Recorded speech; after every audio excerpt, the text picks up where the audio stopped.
Good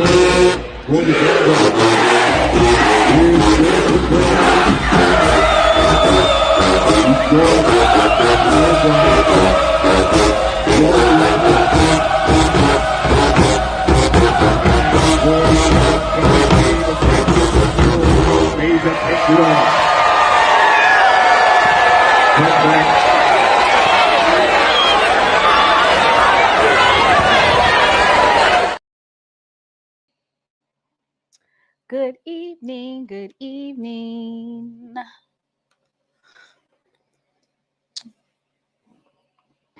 Welcome to another edition of Thursday Night Live with SheLovesThee and friends.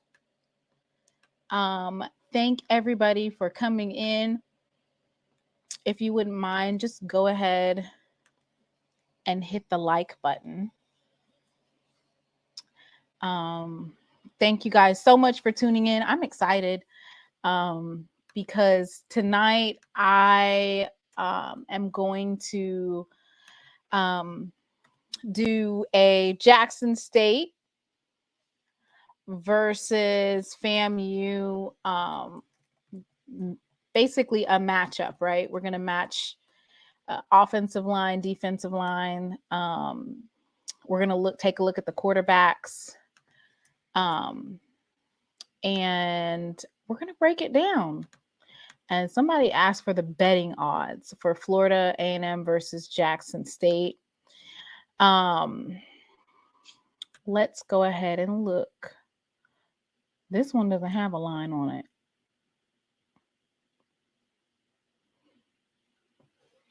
It's probably pick 'em.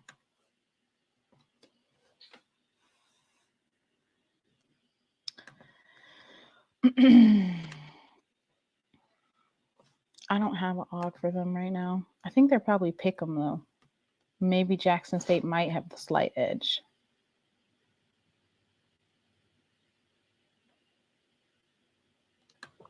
That's a good question. I don't see a line for them. You know, those FCS games, the money line or the line gets kind of tricky. I wouldn't be surprised if it was pick 'em though.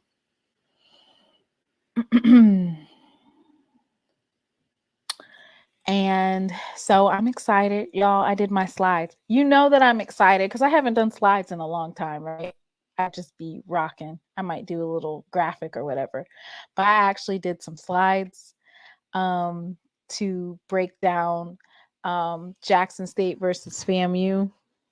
And these are using stats. This is looking at film. This is breaking it down. I'll have to say, without being biased, Jackson State, just based off of their stats, based off of the depth that they have, the fact that we're at home, so Jackson State has full advantage at all of their depth. So some of the players that might not necessarily be with the track team will still be fresh and be able to bring that relief. I really feel like Jackson State should be able to take it, right? So I'm going to go through my slides, and then if y'all want to hop on and you don't agree, or you think somebody's missing, or you think that somebody shouldn't be necessarily up there, you feel like they should be replaced by somebody else, then you just let me know, right? Everybody's welcome to come on and share their opinions, as long as you're respectful, of course. Keep it very respectful. There's a way to banter without being like personally disrespectful, right? All right, let's jump into it. I'm going to start with FAMU. Just because I feel like I can go ahead and get them out the way. I only did limited information on FAMU. One thing that I do want to commend both the SIDs from Jackson State and FAMU is that in the media center on the Jackson State website, you can go to the football media center, and FAMU and Jackson State has both of their notes available for your viewing. I'm going to go ahead and drop those in the chat. So the first one that I'll be dropping is FAMU's notes, right? It's great to be able to have both of these readily available. A lot of times when you play an opponent, you're not able to necessarily find these readily available. So shout out to the SID. So FAMU and Jackson State is available in the media center. So you can take a look at the depth chart, and then it just has like any and all information that you would need about the Jackson State team, the FAMU team, matchups, stats, like it's all there. And so, like I said, the first one that I dropped was FAMU's notes, and then the second one was Jackson State. So you can go and look at it for yourself, right? Look at it for yourself. You can print it out and take it to the stadium, because sometimes, you know, you might be like, which player is that? What number is that? Well, you can just look at the notes and it'll tell you, oh, okay, number 10 is Daniel Richardson from FAMU. That's the quarterback. So yeah. So first we have, of course, Daniel Richardson. When it comes to Daniel Richardson and Jacobian Morgan, in terms of their stats, it's almost evenly matched in terms of their completion percentage. Daniel Richardson is 66.9 completion percentage. Jacobian Morgan is 66.4%. So it's basically evenly matched. The rating for Daniel Richardson is lower, and I want to say that's I'm not really for sure as to why that rating is that way, unless it's those two games against Troy and Miami maybe contributing to it. But like I said, even in as far as the yardage, so Daniel Richardson has 1,183 pass yards and 9 touchdowns. Jacobian Morgan has 10 touchdowns and 1,081 pass yards. I wanted to highlight this really quickly. When it comes to Daniel Richardson and him rushing, he has no rush game. Hey, Mr. Ford. Hey, can you hear me? Yeah, I can hear you. Okay. So for Daniel Richardson, he has like 7 yards for the whole season in rushing, which means that he is not a dual threat quarterback at all. Like there's nothing dual threat about that, right, Mr. Ford? I'm sorry. What did you say? I'm sorry, babe. What did you say? Daniel Richardson is not a dual threat quarterback. He's definitely going to sit in that pocket. Well, yeah, he'll take off now. I mean, he does not take off to make any yards, though. Yeah, he will. But he's experienced. He keeps his head downfield. He's looking to throw downfield, but he will take off. I didn't say he couldn't scramble. What I said was he's not a rushing quarterback. He has, when I looked at the stats, unless they're wrong, which I mean, ESPN could be wrong, right? They could be. He doesn't have any rushing yards. He doesn't have what? He has negative yardage. He has so much negative yardage that he only has 7 yards. Oh, okay. Okay. But you know that yardage, the negative yardage was against, of course, Miami and Troy. Nonetheless, he had -1 yards against Alabama State, -15 against Troy, -23 against Miami. He did rush for 32 yards and against Norfolk State and 14 yards versus South Carolina State. But yeah, his rushing. And so you could just say, hey, he was those negative yards he accumulated against Troy and Miami. And that won't happen against Jackson State. But he did have -1 yard against Alabama State. And I feel like Alabama State, out of the 3 HBCUs, has the most formidable defense that they faced, besides Jackson State that he'll face this Saturday, right? Yeah, I agree with that. Hey, Katie. Hey, Simply Beautiful. Mr. Ford, we getting ready to break down these players. Okay. So I was matching up Daniel Richardson and Jacobian Morgan in terms of what they bring to the team, right? Right. Daniel Richardson, he's a seasoned quarterback, right? A Florida Atlantic transfer. Right. He doesn't necessarily, they both have 3 interceptions. My goodness says he does have the ability to run. Well, don't try that with Jackson State. Knock the Sonic rings out of you. We actually have some of the top pass rushers in the SWAC, in tackle for loss and in sacks.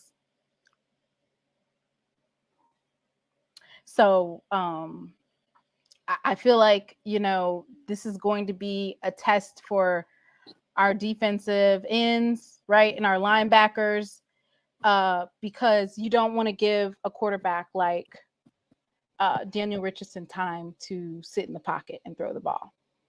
Right. That's one thing you don't want to do that. So the players that I have to watch is Jamari Gassett is probably one of the top players that Daniel Richardson goes to. He has roughly 344 yards. Yeah, he's their alpha receiver. Yeah, he's the A receiver. He's receiver 1. I also have Asion Cobb. Fast, can run. What is those matchups going to look like for Jackson State secondary?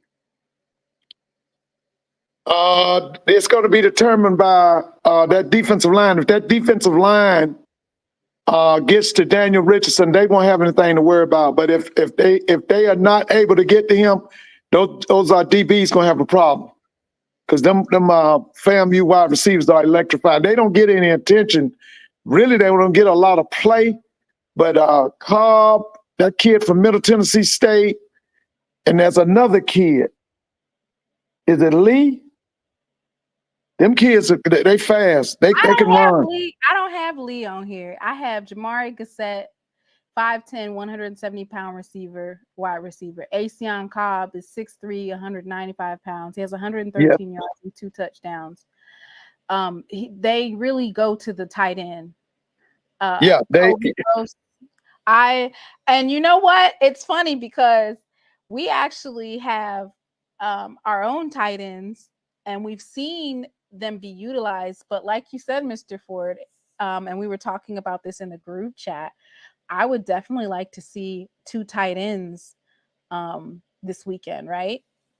Oh man, if y'all run 2 tight ends, see, listen, the thing about Jackson State offensive line, they already got the advantage on FAMU's offensive line. I mean, FAMU's defensive line. If you go 2 tight ends, y'all gonna beat them. Y'all gonna beat them under the turf. With you got 2 tights with Fertillion and Spencer. Well, I wouldn't bring Fertillion in. You're not gonna bring him in? I keep them wide. I would go with that kid. The kid you always talk about. They running him at the H-back. Oh wait. Yeah, and then I bring in another tight. So you go with him as an H-back, and then go with another tight end. Because them guys are, oh man, they would be too dominant, man. But you know what? I'm looking at TC to do that. I'm looking at him to go a lot of power, but I'm also looking at TC put that ball in the air a lot this weekend because I think TC wants to score about 20 to 30 points in the first half. That's what he's going for. So we got Darren Bennett, Sebastian St. Louis. You know, Sebastian St. Louis is 6'5", 235 pounds. Oh, that's good size. Darren Bennett is 6'4", 250 pounds. Yeah. Derek Hey, Miss Scott. Whitley. Like, we got some tights. Oh yeah, y'all got some tights, babe. Yeah. So, and then, you know, so this is the thing. Jackson State has repeatedly been able to stop the run against the teams that we've faced, right? We've been able to eliminate the run game. Right. But I felt like, of course, we have to mention Kelvin Dean, Thad Franklin Jr., and Levante Somerset, right? Even though Jackson State has been able to shut down the run game against all of its other opponents, we just have to bring those to light because they also have some passing. Because, you know, Daniel Richardson, he likes to do those middle passes, like in between the linebackers and that's the intermediate game. Yeah, the intermediate game. He loves to do that. And when you're a team that blitzes like we do, you're gonna have to be able to differentiate. I don't know if you're gonna have the nickel kind of dropping back, or how are they going to keep that intermediate area away? Because I've seen some instances where Daniel Richardson will actually pass to a running back, right? So even though they're running backs, he's going to pass to them in that intermediate area. Well, let me just say this, baby. I've been around football almost 60 years. Now, it's two pass patterns you ain't going to stop. One is that 10 to 15 yard curl, and the other one is that 5 to 10 out. You're not going to stop those. You can't stop that. Linebackers got to tackle. Yeah, you can keep it in front of you, but well, listen, you can keep it in front of you, but as far as stopping the completion, it's not happening. Or that's anybody. We can get a forced fumble. Yes, it can happen. Joshua Nobles can knock the sonic rings out of him. We got Reed Pulliam, the linebacker. Well, but see, here's the thing. That's what I was telling you earlier. The secondary won't have a problem if Nobles and them other guys get to that quarterback. See, people, listen, your defensive linemen make your defensive secondary. If your defensive linemen are good, then that makes the secondary good.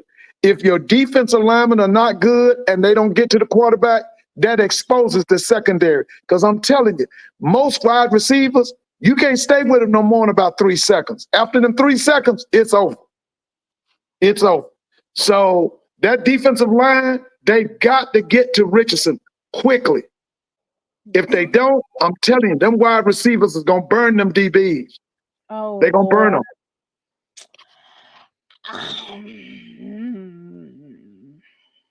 Especially on that outside.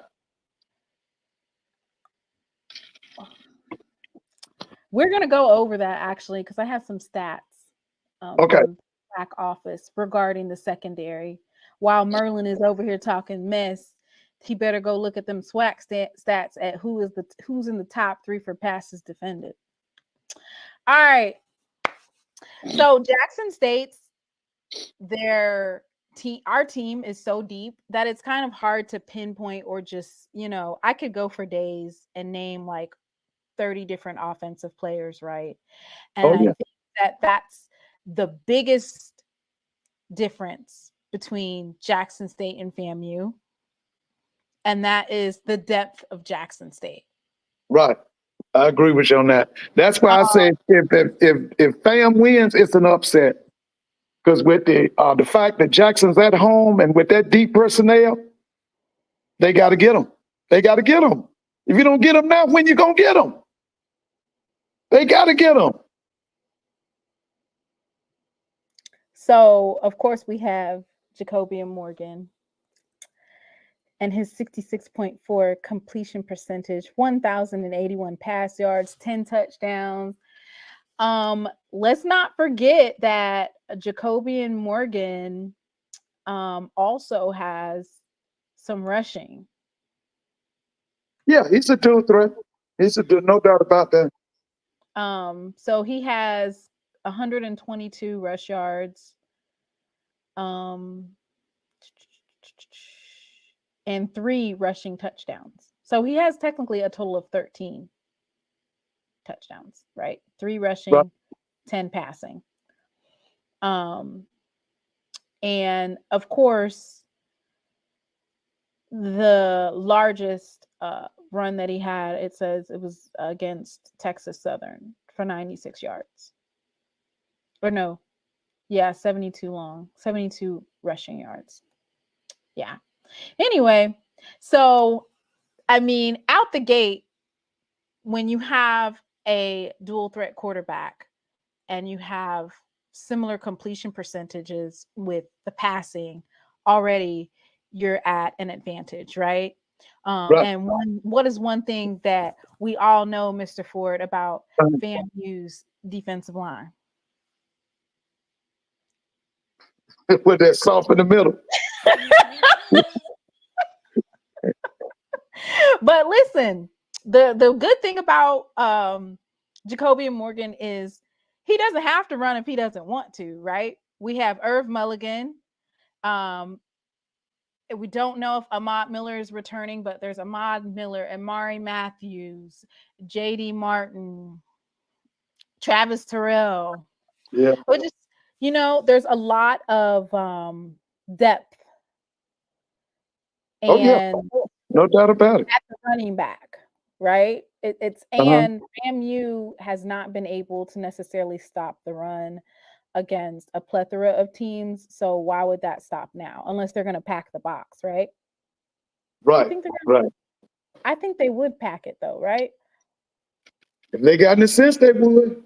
Because if not, they're gonna get overpowered by that offensive line. And like you said, if he comes with them 2 tight ends, it's gonna be merciless.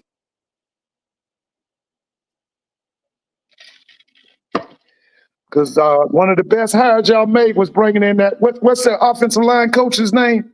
What's that guy's name? Manny Ramirez. Listen, that was a great hire. From Texas Southern. Do you know that Texas Southern had the #1 rushing in the SWAC for several years under, basically with him at the helm as offensive lineman or offensive I line. saw that. Oh, wasn't it Owens? Strategic. Yes. Yeah, wasn't that kid's name Owens? Darius Owens. Oh, that guy was good last year. I saw him. Yeah, he was something else. Definitely a strategic hire to get an offensive. Yeah, that was a great hire, man. That was a great hire. And our running back's been eaten. All right, so I have Isaiah Spencer, of course, 6'2", 185 pounds, wide receiver. And you know how deep our wide receiver room is, that we had Rico Powers and Fabian McCray have not played for, I think, for 4 or 5 games, and the wide receiver room has not dropped off. That's how deep the wide receiver room is.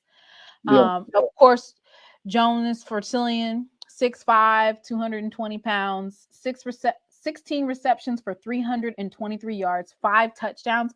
His average is 20.2 yards, per reception, like per completion, 20.2 yards.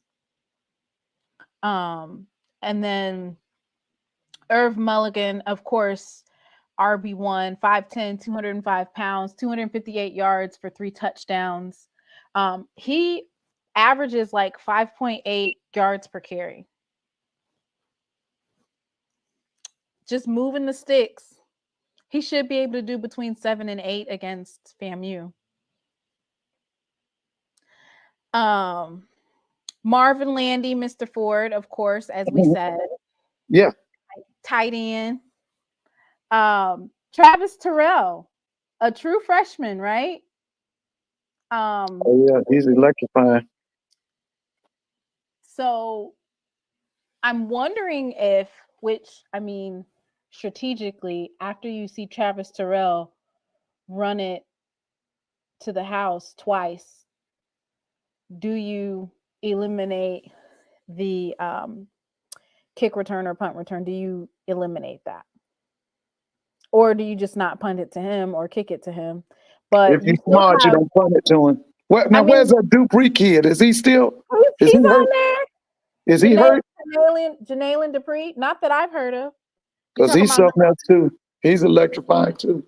I think he's also on special teams. I've seen him down there to receive the ball. Right. Janailin Dupree. So it'll be interesting to see if they do utilize that, right? The eliminating, because I know for us that was basically what did us in against FAMU last year, is the special teams.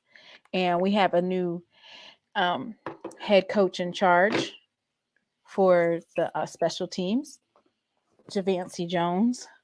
Yeah, special teams were terrible last year. You're right. I feel like our special teams is like elite this year.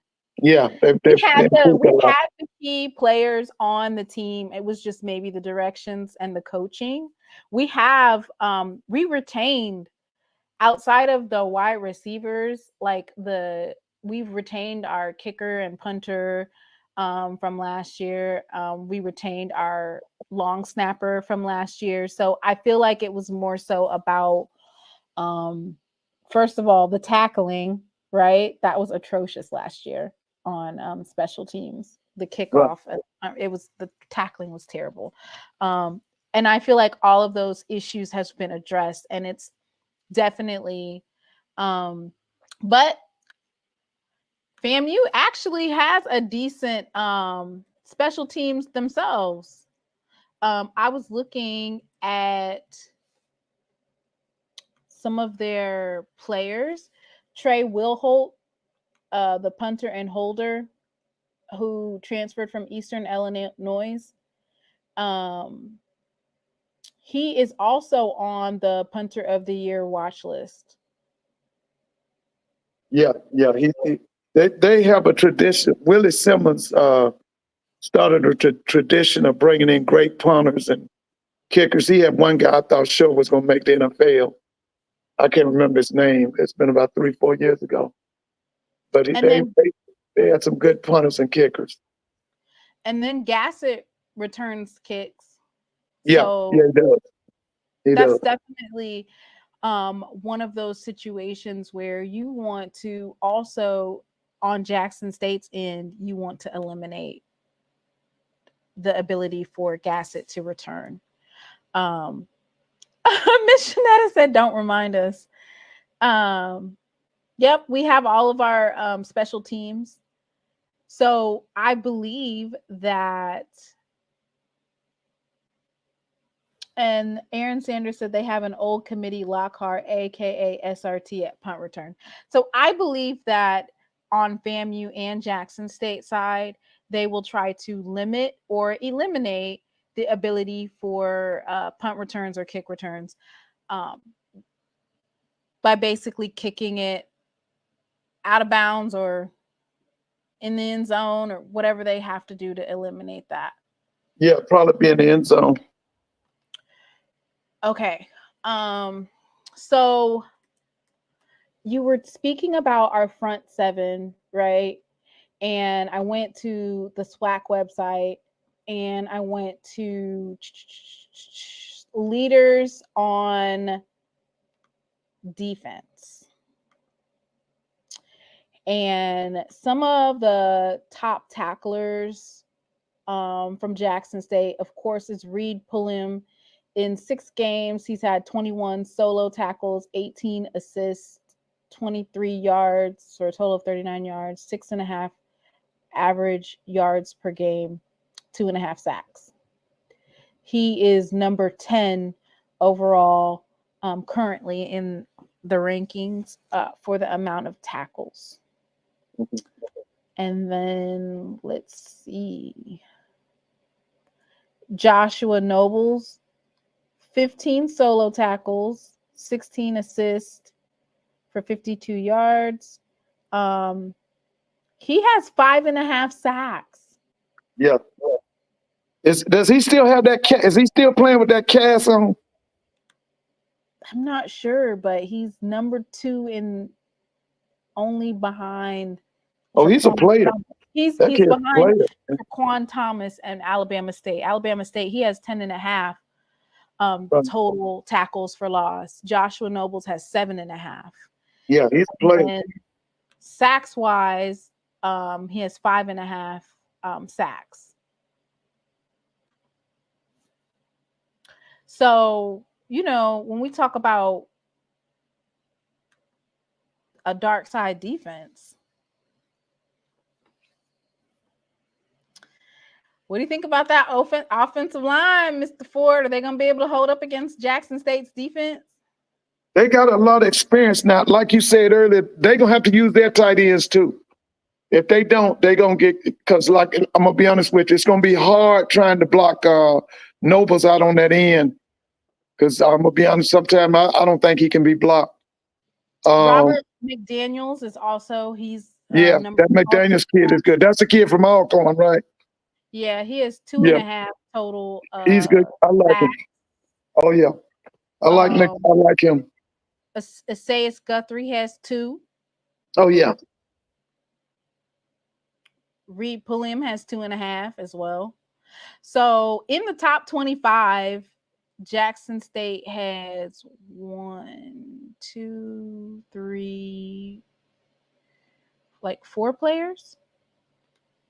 So, just bringing to light how dominant our defense is, right? And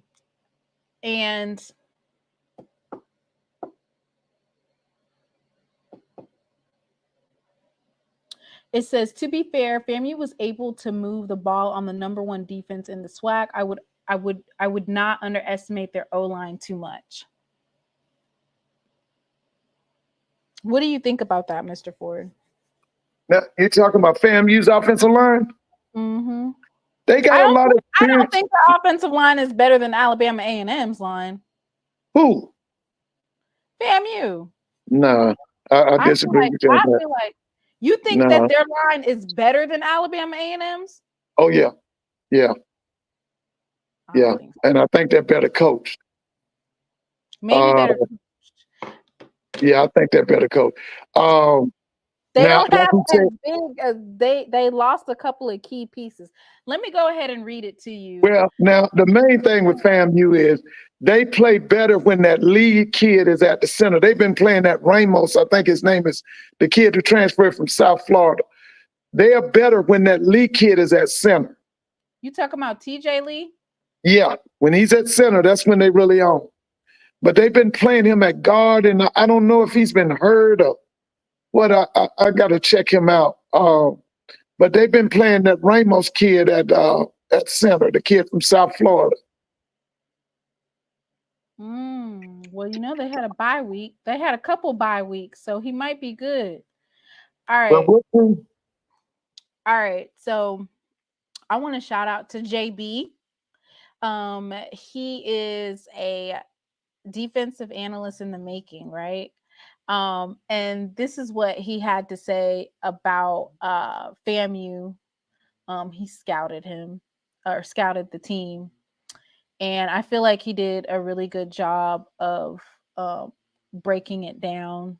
And one of the things that he did mention was that I think there was at least three offensive linemen that returned from the championship team that are playing, that are back, And so, when you do have that amount of depth and you have the experience there, that's definitely a one-up, right? But I felt like people are saying that Alabama State was they were able to move the ball against Alabama State. Alabama State just didn't have an offense. So when you don't have an offense, Your defense is going to stay on the field, like we said. And on top of that, they couldn't get it going offensively. I think the game could have actually been tighter if they had an offense, but they didn't have one. So I think that was the calling card for why Alabama State was not able to stick toe to toe with FAMU, and the fact that they are able to have those fourth quarter finishes.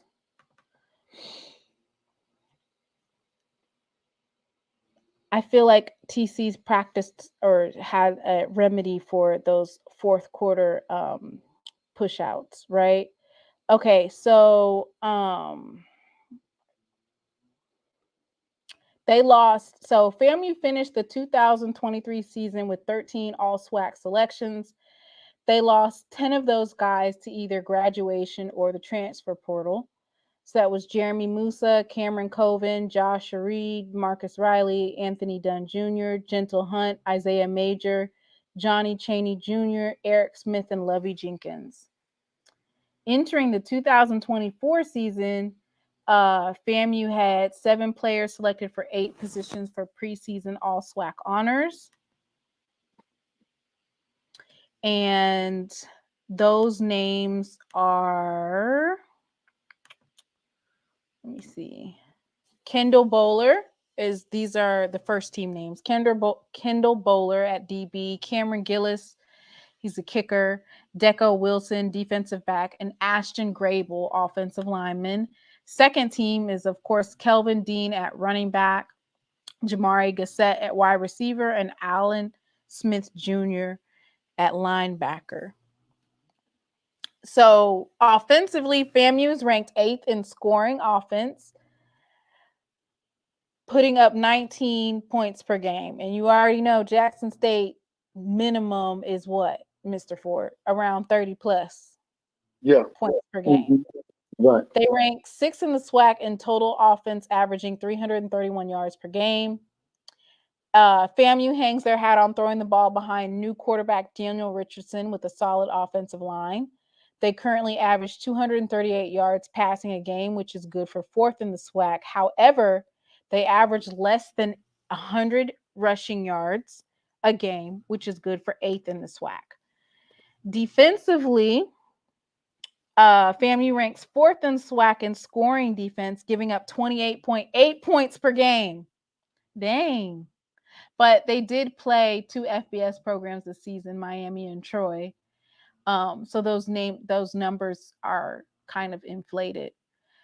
In total defense, they're giving up an average of 398 yards a game, which is good for 8th in the conference.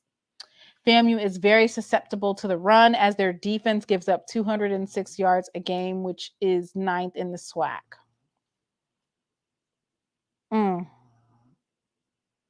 What do you think about that, Mr. Ford? Yeah, that's what I said. I feel like Jackson's offensive line against FAM's defensive line is a mismatch. I really do.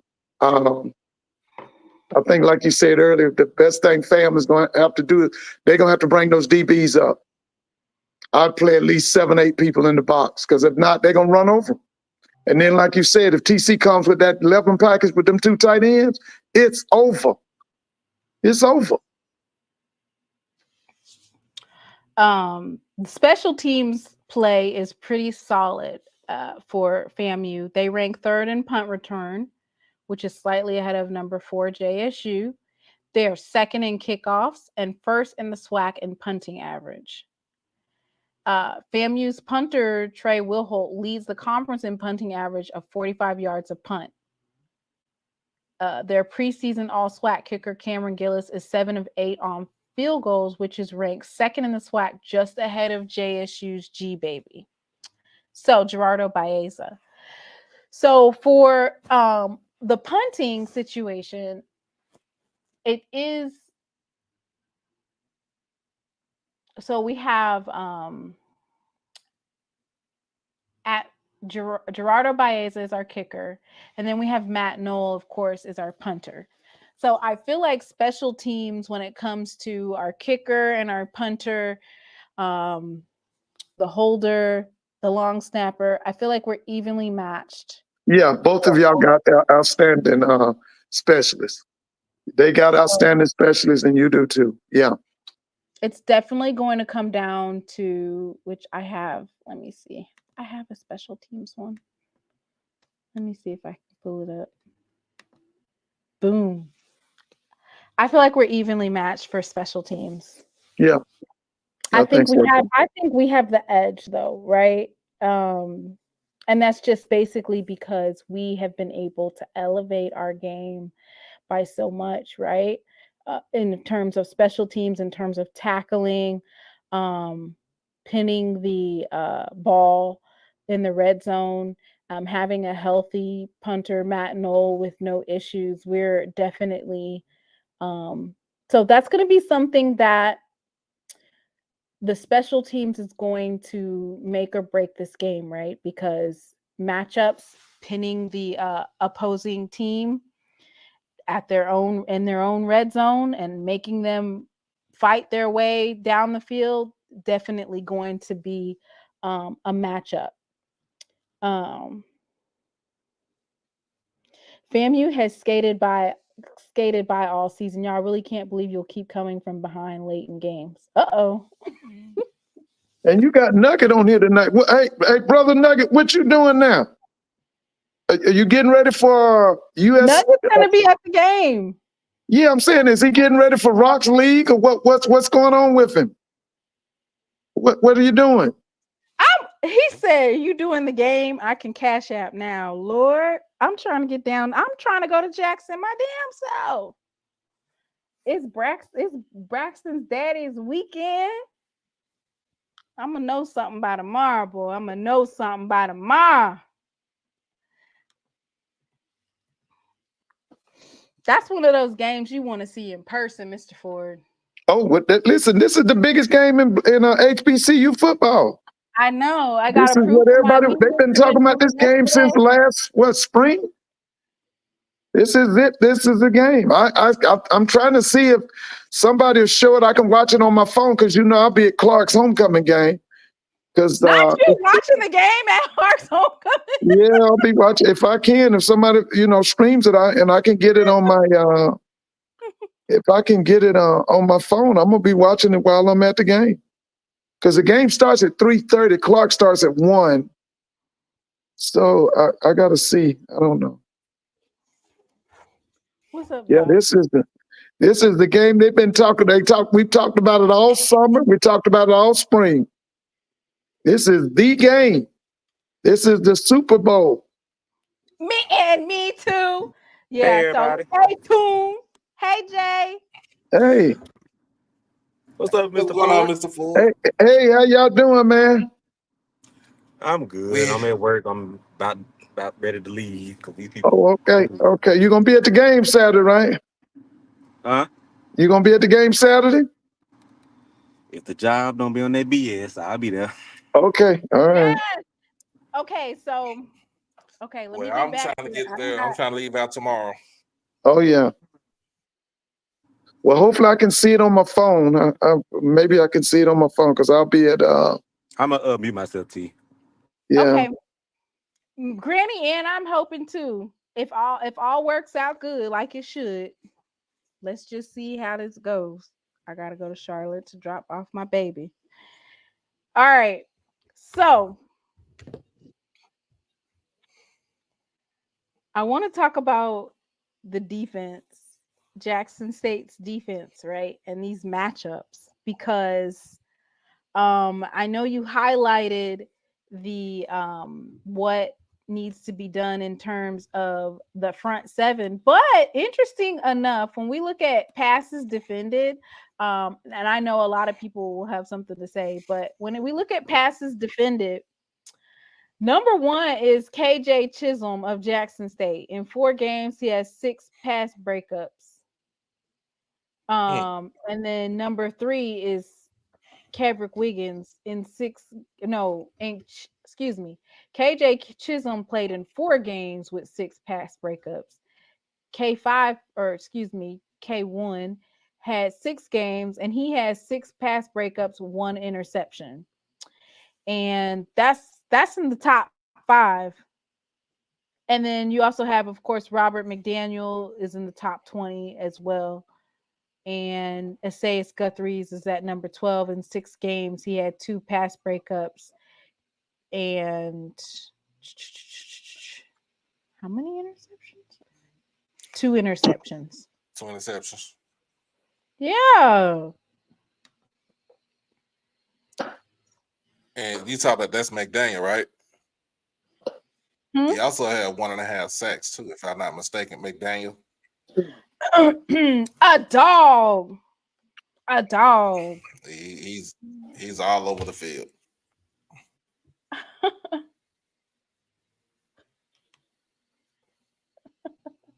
So, let's talk about this dark side defense we got over here. All right. So when I looked at the game notes, I always use game notes. Of course, coaches will release game notes. That doesn't necessarily mean that that's what it is, or that's what it's going to look like. But looking at Jackson State's notes, let me see. I got to get to the page. It's 170. It's 39 pages long. Let me see if I can pull it up. So, Tigers in the NCAA, we are 3rd ranked, 5th in block kicks, 3rd in block punts. Let me see what else type of stats we can look at. 3rd in kickoff returns.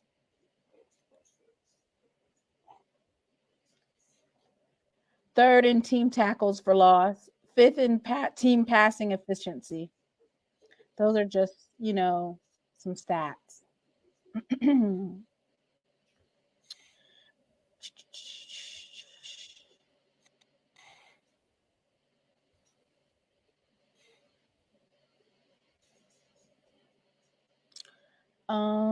Let me see if I can find the game notes. I'm gonna put it up there so everybody can see it. So we're gonna go over the breakdown. The last time that we were playing these Rattlers was last year, of course, in Miami, Florida. We already know what went down. We don't really have to go through all that.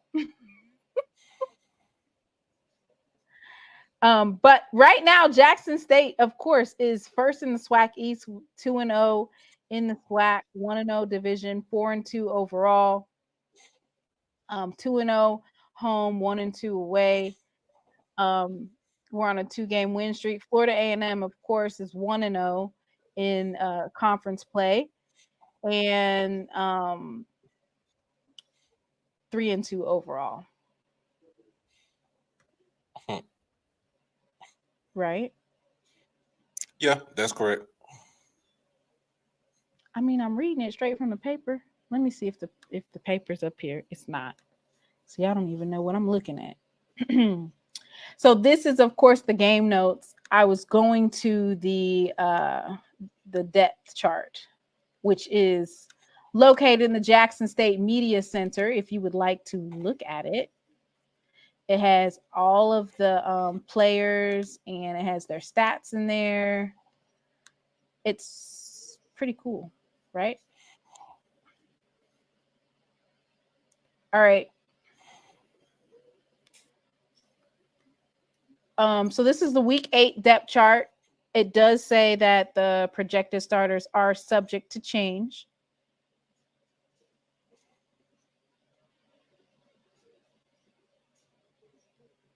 All right. I see Evan Henry on here. I know that Coach TC Taylor did say that he was running around and he was looking good. They still have him at right guard, Mr. Ford. I like him at center. They have Almitra Smith. I feel like our offensive line has been doing an amazing job. Yeah. But anyway, they do have Evan Henry listed on here, but like it's subject to change on whether or not he's going to actually be playing. today or on Saturday. I don't see anything really like, oh my God, wow. Everything is pretty much the same. Kirk Ford Jr., DeAndre Towns Blue. I know coach in his conference, his coaches conference the other day, he said that DeAndre Towns Blue was better. And of course you had that bye week to basically get healthy. Oh yeah, that's right. So this is the freshest that both FAMU and Jackson State's gonna ever get, right? You have, well, FAMU had how many? They had 2 bye weeks, but So yeah, they had the one in between, but after Saturday, they got to play. I think they got to play 6 straight after Saturday. Ladarius said that nobody's scared of the vet. You should be. Y'all got your ass whooped there so many times in the last 4 years. How many times they done got beat? 5? 4. No, it has to be 5 because they played 2 times in 1 year. No, it's 4. SWAC Hey, championship. Doc. Yeah. No, it's not. Hey, Doc, check your cash out. Thank you, brother. It can't be. Enjoy yourself. Thank you, sir. I'll see y'all this weekend. You should be shaking in your boots. Y'all done kept losing. Did you say only 4 times? No, they lost. How many times did they lose? They lost this year. At home or just overall? Just overall, it's been 5 times. 21, 5, 21, 22. Twice. Yeah, that's 3. So yeah, you're right. That's 5 times. You are correct. You are correct. 5 times. So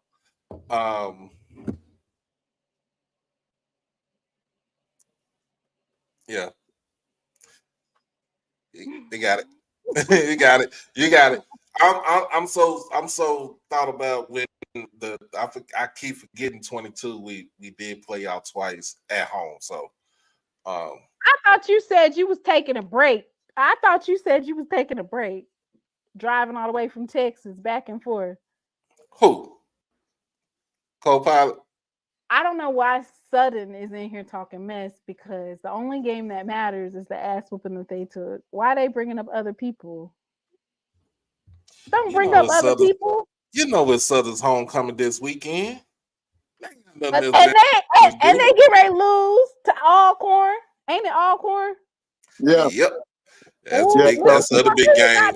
That's the other big game Saturday. Who got in that game? Alcorn. Southern makes too many mistakes. I watched that game the other day 2 times.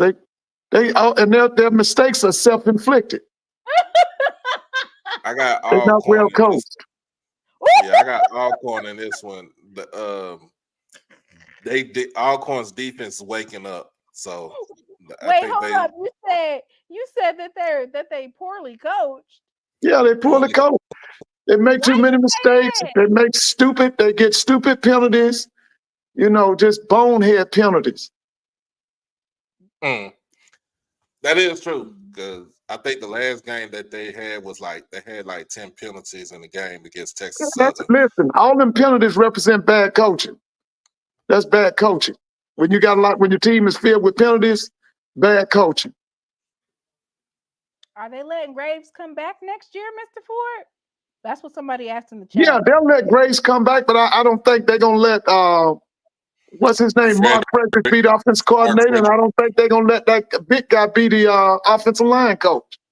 Because Southern is known to make moves now, and if they don't, they're not Southern that I know. Because it's obvious, Mark Frederick them is of all of them people on that offense, he knows the least, and you got him in the power position. Well, you know what though, Mr. Ford? Both Grambling and Southern got ineffective office coordinators. Well, what's wrong with Dooley, Mr. Ford? Now, I'm gonna be honest with y'all. I'm you gonna be tell honest Ma with you. about I think Dooley? the best thing coming out of Grambling is that they getting ready to play another quarterback. That's the best thing happening down there. So, Mr. Because I Ford, talked to some people at Tucker, they said that boy wasn't good at Tucker. oh, Mr. Mm. Ford. What? Ooh. They said he wasn't. They said that what's his name? I don't know his name. Crowley. We don't need to Well, know his yeah, they name. said he Why wasn't would good you in tell high him his school. name? He ain't got to say the young man's name. What had happened, I- Mr. Ford? Huh? What had happened, Mr. Ford? You said so. It's not. So then, what you're basically saying is it's not Dooley. It's the quarterback. See, Dooley is better with dual threat quarterbacks. He's better with Yeah. dual threats. That's why I said I'm glad that they talking about playing another quarterback. I was happy to hear that. I don't think that's what I heard. What I heard was that Two quarterback system. that Coach Yeah, Mickey. play another quarterback. I think it'd be great to I play heard another that Coach quarterback. Mickey was going to be more offensively involved. I took that to mean he was going to be. I don't have no problem with that. That's good. But I do think they should play another quarterback. You said that Dooley is a good offensive coordinator, and He's better with dual threat guys who can run and throw. He's good with those kind of guys. And he's really good when he's at the OC position.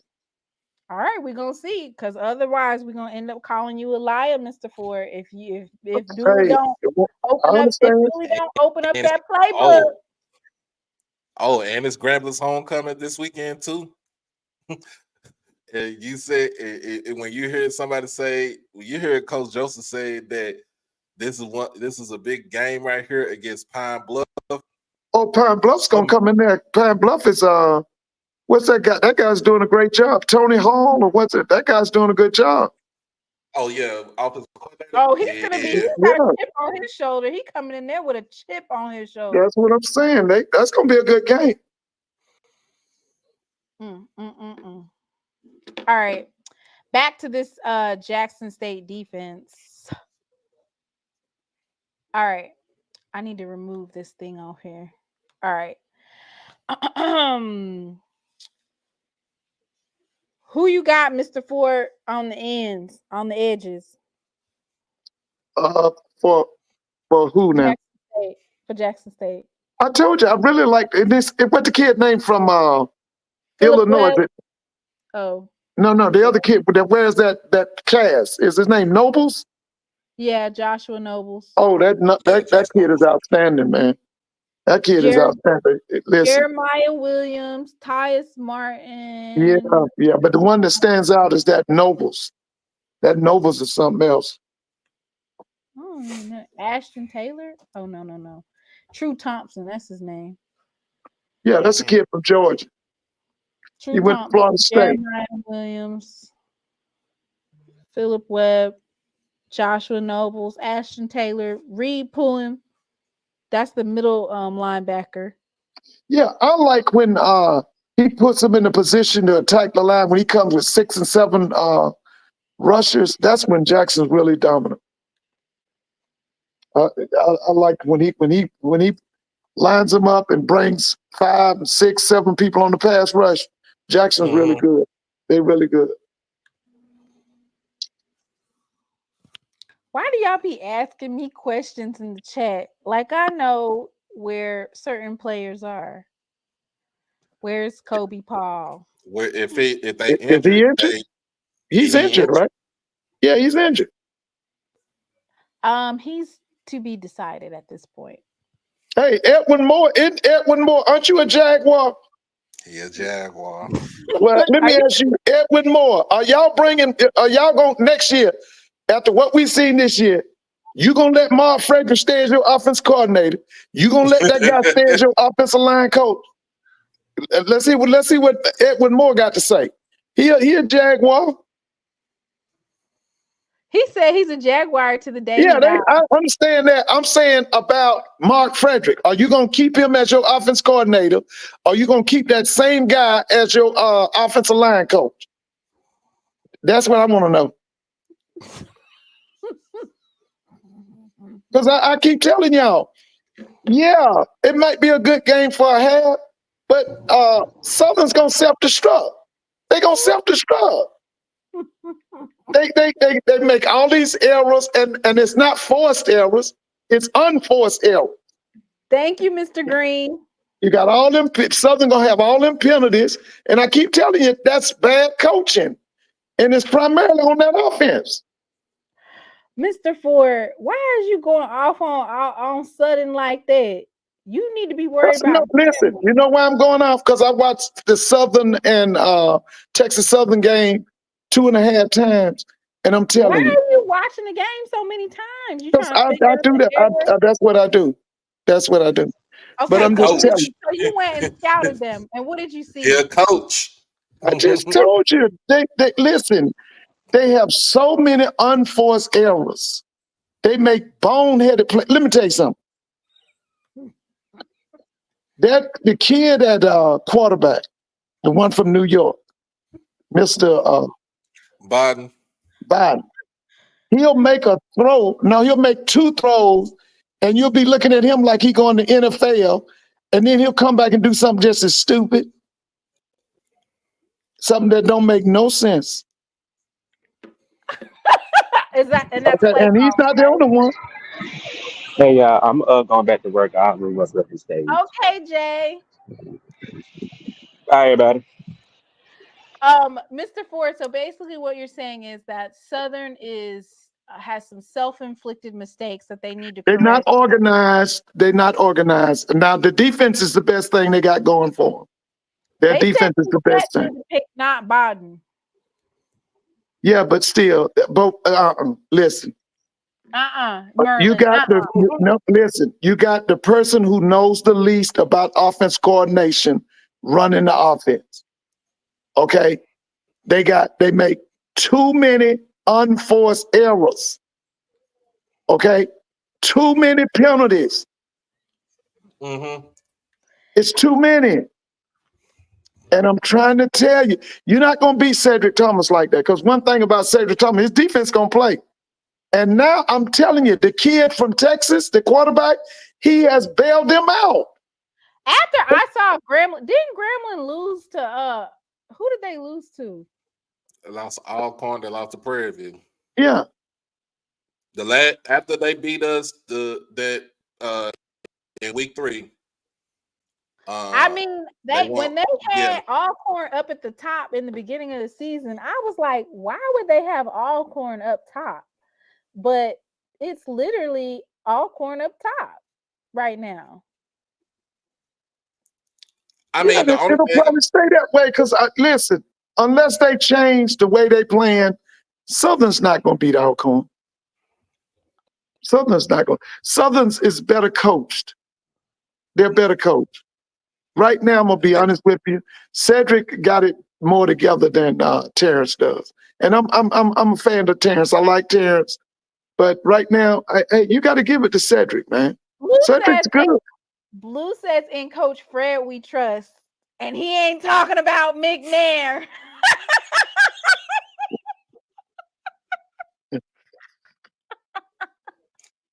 Hey, and by the way, Blue, I had some people went up to Tennessee State. They said Eastern Illinois looked like trash. What did happen up there?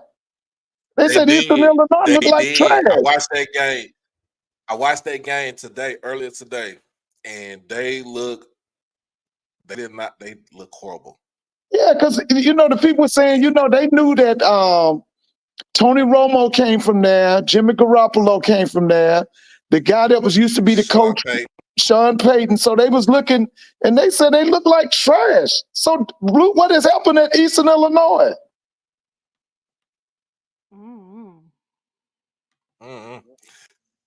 Just trash.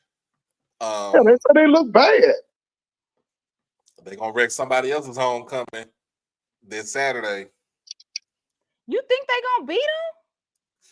What? Howard? Yes, I watched the game. Offensive wise, they look better than what I seen last year. Defensive wise, they can cause havoc. They can shut down the red game. That defense is built, like it's literally built big, mobile, and agile to knock people on their ass. It's built to stop the run, and they got that's where they can actually play off ball, or they can play press. They can keep up with the receivers. So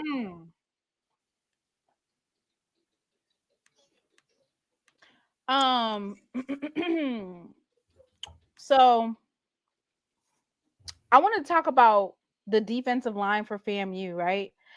Because I know you said that Gentle Hunt is no longer a part of the team, and you said that he wouldn't be missed, but now you're saying that he kind of is missed, right? He missed. That's obvious. Isn't that obvious? Not only is he missed, Anthony Dunn is missed too. Isn't that obvious? What about that kid, Richard Summers? Huh? They still been winning, Mr. Ford. They still winning? Sharif.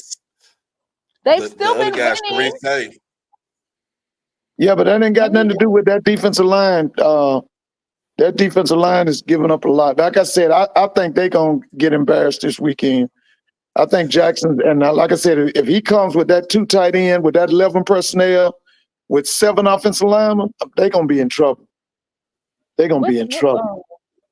How bad is it going to be, Mr. Ford? It could be real bad.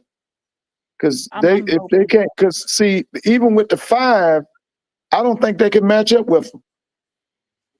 And then you come with them with the H back and then a tight end. That's a beat down. Well, I'm gonna pull up their depth chart, or do they even have a depth chart on here? Let me see if they got the depth chart. They should have one. Did you see it on there? Did you go look at it? I mean, I know James Ash is one guy. He's a defensive tackle. He's an inside lineman. He's too small. Should be on the outside. Should be a defensive end. He should be at a defensive end. Is he small, kind of like Isaiah Lamb? Because Isaiah Lamb should be 6'4", 6'5", isn't he? He's like 6'4", 285 pounds. He should be a defensive end. He shouldn't be a defensive tackle. On the defensive end, they have Davian Westmoreland, 6'4", 225. Defensive tackle is James Ash, and Nick Demeters is his backup. Nose guard, they got Cameron Donald, 6'1", 300 pounds. Is that the kid from South Carolina? Is that the kid from Kennesaw? He's a graduate. He's been beat to death the whole year. He's what? He been beat to that kid from Kennesaw College been rolled up the whole year. And Norfolk started rolling him up from the first game on. He said rolled up the whole year. They said he been rolled up like a blunt. I'm dead. Sir, Mr. Cam, I'm not laughing at you personally. I'm laughing at Mr. Ford saying that you were rolled up. Let me just make that abundantly clear. I'm not laughing at the young man. I'm laughing at what Mr. Ford said in regards to his play. All right. Lord have mercy, Mr. Ford. Alan Smith Jr. at the Fang, 6'3", 230. What's his number? What's his number? Number 23. Yeah, he's on the outside. That's the guy on the outside. James Gardner is backup for him, 6'2", 270, number 94. Yeah, he's decent. 94 is decent. Oh, now, Nayron Jenkins, he's been making some noise in the SWAC. Nayron, he's smart. That's the one that linebacker, right? Yeah, he's the weak side linebacker. Yeah, the best linebacker is that kid from Iowa State, that Horn kid. That's the best linebacker they got.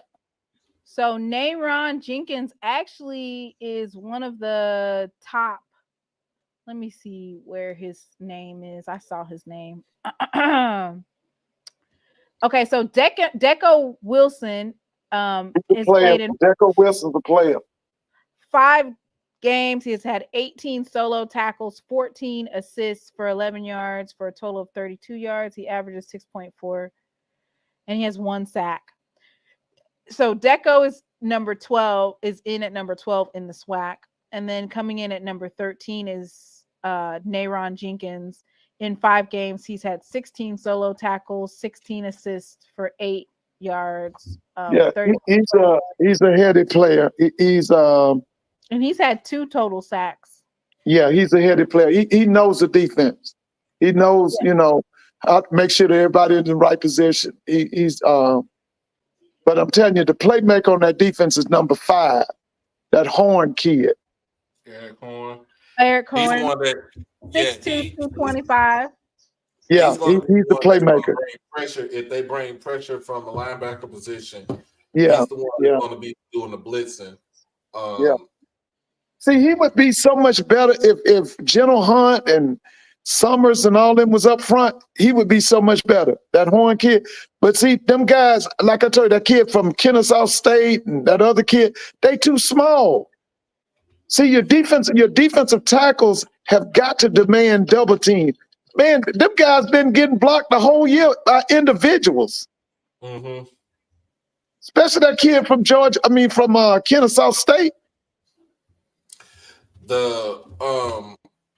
What I was looking at earlier when I was watching when they played Alabama State, they pretty much Alabama State offensive line in the first half was putting hat on a hat with their defensive line. They what? They hat on a hat, meaning person on a person. And then they didn't even bring no type of pressure from the middle and from the linebacker because they feel like they could generate the pressure with their front 4. But you seen them get blown off the ball by Alabama State's offensive line.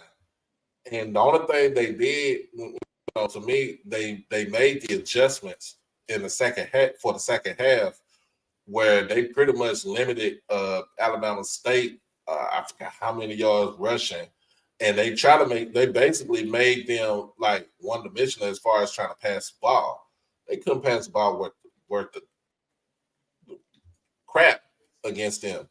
That I would say that was one thing I would say that they would do that's good is make the adjustments at halftime. But in the first half, they was getting demoralized. They was getting demoralized in the first half by that offensive line. Even when I looked at the game when they played Norfolk State, they was getting destroyed off the line by Norfolk State's O-line, where Norfolk had their left guard did a pull, was pulling left guard, brought a tight end to make a seal block on the first touchdown run. That was from Kevin King. And that was the one that was 81 yards to the house, where they did it was a pulling guard block. Tight end came in, did a seal block. And then I think once the guard got off of the D tackle or a linebacker, running back going straight up the field. He's running to touchdown. Like that defensive line for FAMU they could get bullied around. And so I feel like the defensive line, of course they're gonna run, but you got to keep them honest, right? So you want to definitely see them air the ball out. Mr. Ford or Doc, what do you think about their corners? I mean, outside of Kendall Bowler. Yeah. Well, there was one of them on that right side over there was getting picked on by Norfolk. He was wearing number 8. He got picked on the whole night. We need to pick on him. Yeah, we need to be picking on him. Yeah, he was getting picked on. But now that guy you talking about, that Wilson guy, they ball hawks. Wilson's a ball hawk. Bowler's a ball hawk. Wilson? Yeah, they ball hawks now. But I'm just telling you that one of them, they had his number in that Norfolk game. I think he was wearing 8. If you look at the roster, see who's number 8. Jamil said this. Yeah, he was getting drilled. We got to keep him honest. Yeah, I don't think nothing's gonna be able to match up with that. What you call that kid, Fertillion, or what you call him? Yeah, none of them gonna be able to match up with him. 20. Yeah, ain't nobody gonna be able to match up with him. Because Hey, I'm gonna tell you, when Rico and them get back, they going to the bench or something. Cause he ain't going to the bench. He ain't going to the bench. I'm telling you. Wait, what? That Fertillion kid, he ain't going to the bench when Rico and who's the other one you said? You said 2 of them was out, right? Fabian McCray. Yeah, because that big wide receiver ain't coming off the field. I'm telling you now. They know he ain't coming off the field. It was a comment in the chat. What are you doing, Mr. Ford? Huh? Is that you? Yeah, I'm putting the alarm system up. Oh. It was a quote. Oh, Mr. Bowler's in the chat. Mr. Bowler, what's going on? Mr. Bowler. Kendall Bowler? His daddy, his pappy, him pappy is in the chat. Oh yeah, but tell him make sure who's gonna be his agent? Family. he can look for an agent, but this Saturday, Mr. Bowler. Oh, listen, there's gonna be a lot of pro scouts at that game too. It's gonna be a lot of scouts at that game.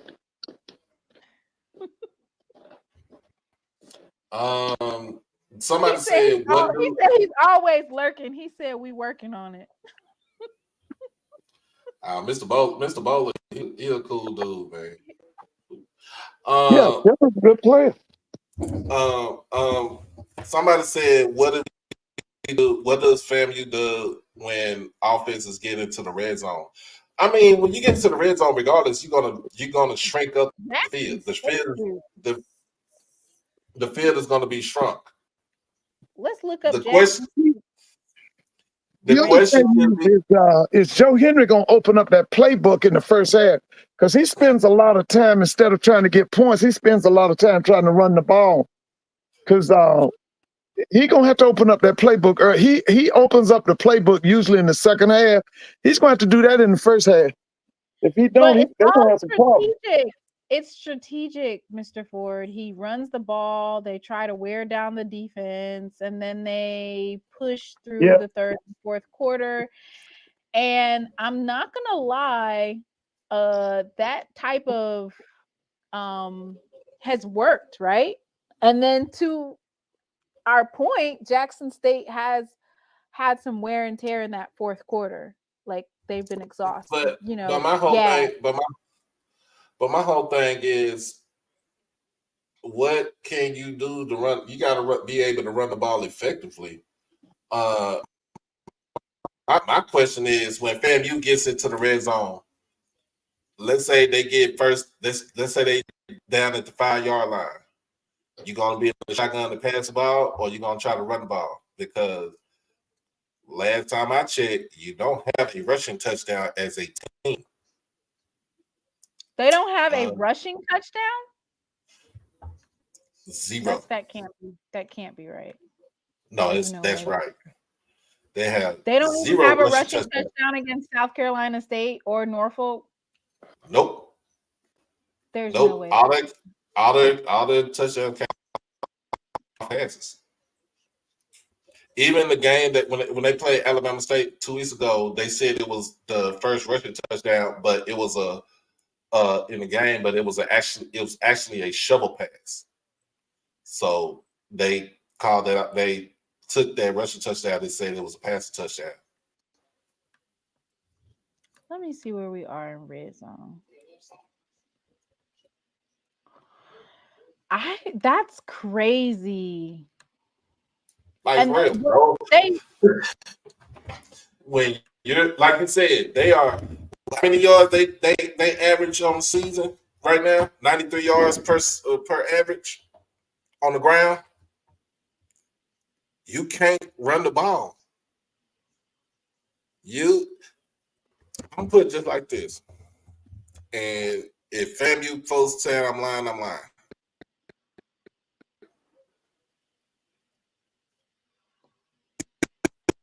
You have not been able to run the ball ever since Bishop Bonnet was the running back. Oh, I'm sorry.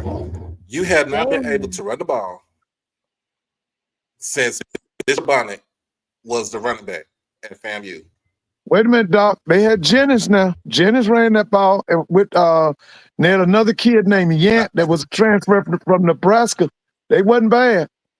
And they had wait a minute. They were bad, but they didn't have the production like Bonnet though. I don't know. We have to go back and look that up because that Jennings kid, I think that's the one with the Patriots, right? Where in Jennings in the NFL? I'm sorry, I'm giggling. I ain't listening to nothing y'all saying. I'm still tripping off the fact that they don't have a rushing touchdown. Oh, they don't have a rushing touchdown. Every time you say it, your mic mess up. Oh my God. Hey, Mr. Mona, by the way, I ran into some Wildcats this week. I was in the midst of about 5 or 6 Bethune-Cookman Wildcats. That was real interesting. What's T, Mr. Ford? They scared y'all gonna put 70 on them at their homecoming. They said they're not even going to the Florida Classic because they think Fam might do the same thing, but they said that they want that guy fired immediately. No! What's his name? Woody. What's his name? They said they want him out now. No. And guess what? And they said they would love to have Ed Reed. I said, not Ed Reed. They said, yeah, we'll take Ed Reed. But they going to homecoming, and they were saying that they're afraid Jackson gonna put 50 or 60 points on them. We gonna put 70 on them. Yeah, they was very upset. Mary, don't you weep. Don't weep, Mary. Can you hear me? Mary, don't you weep. Okay, so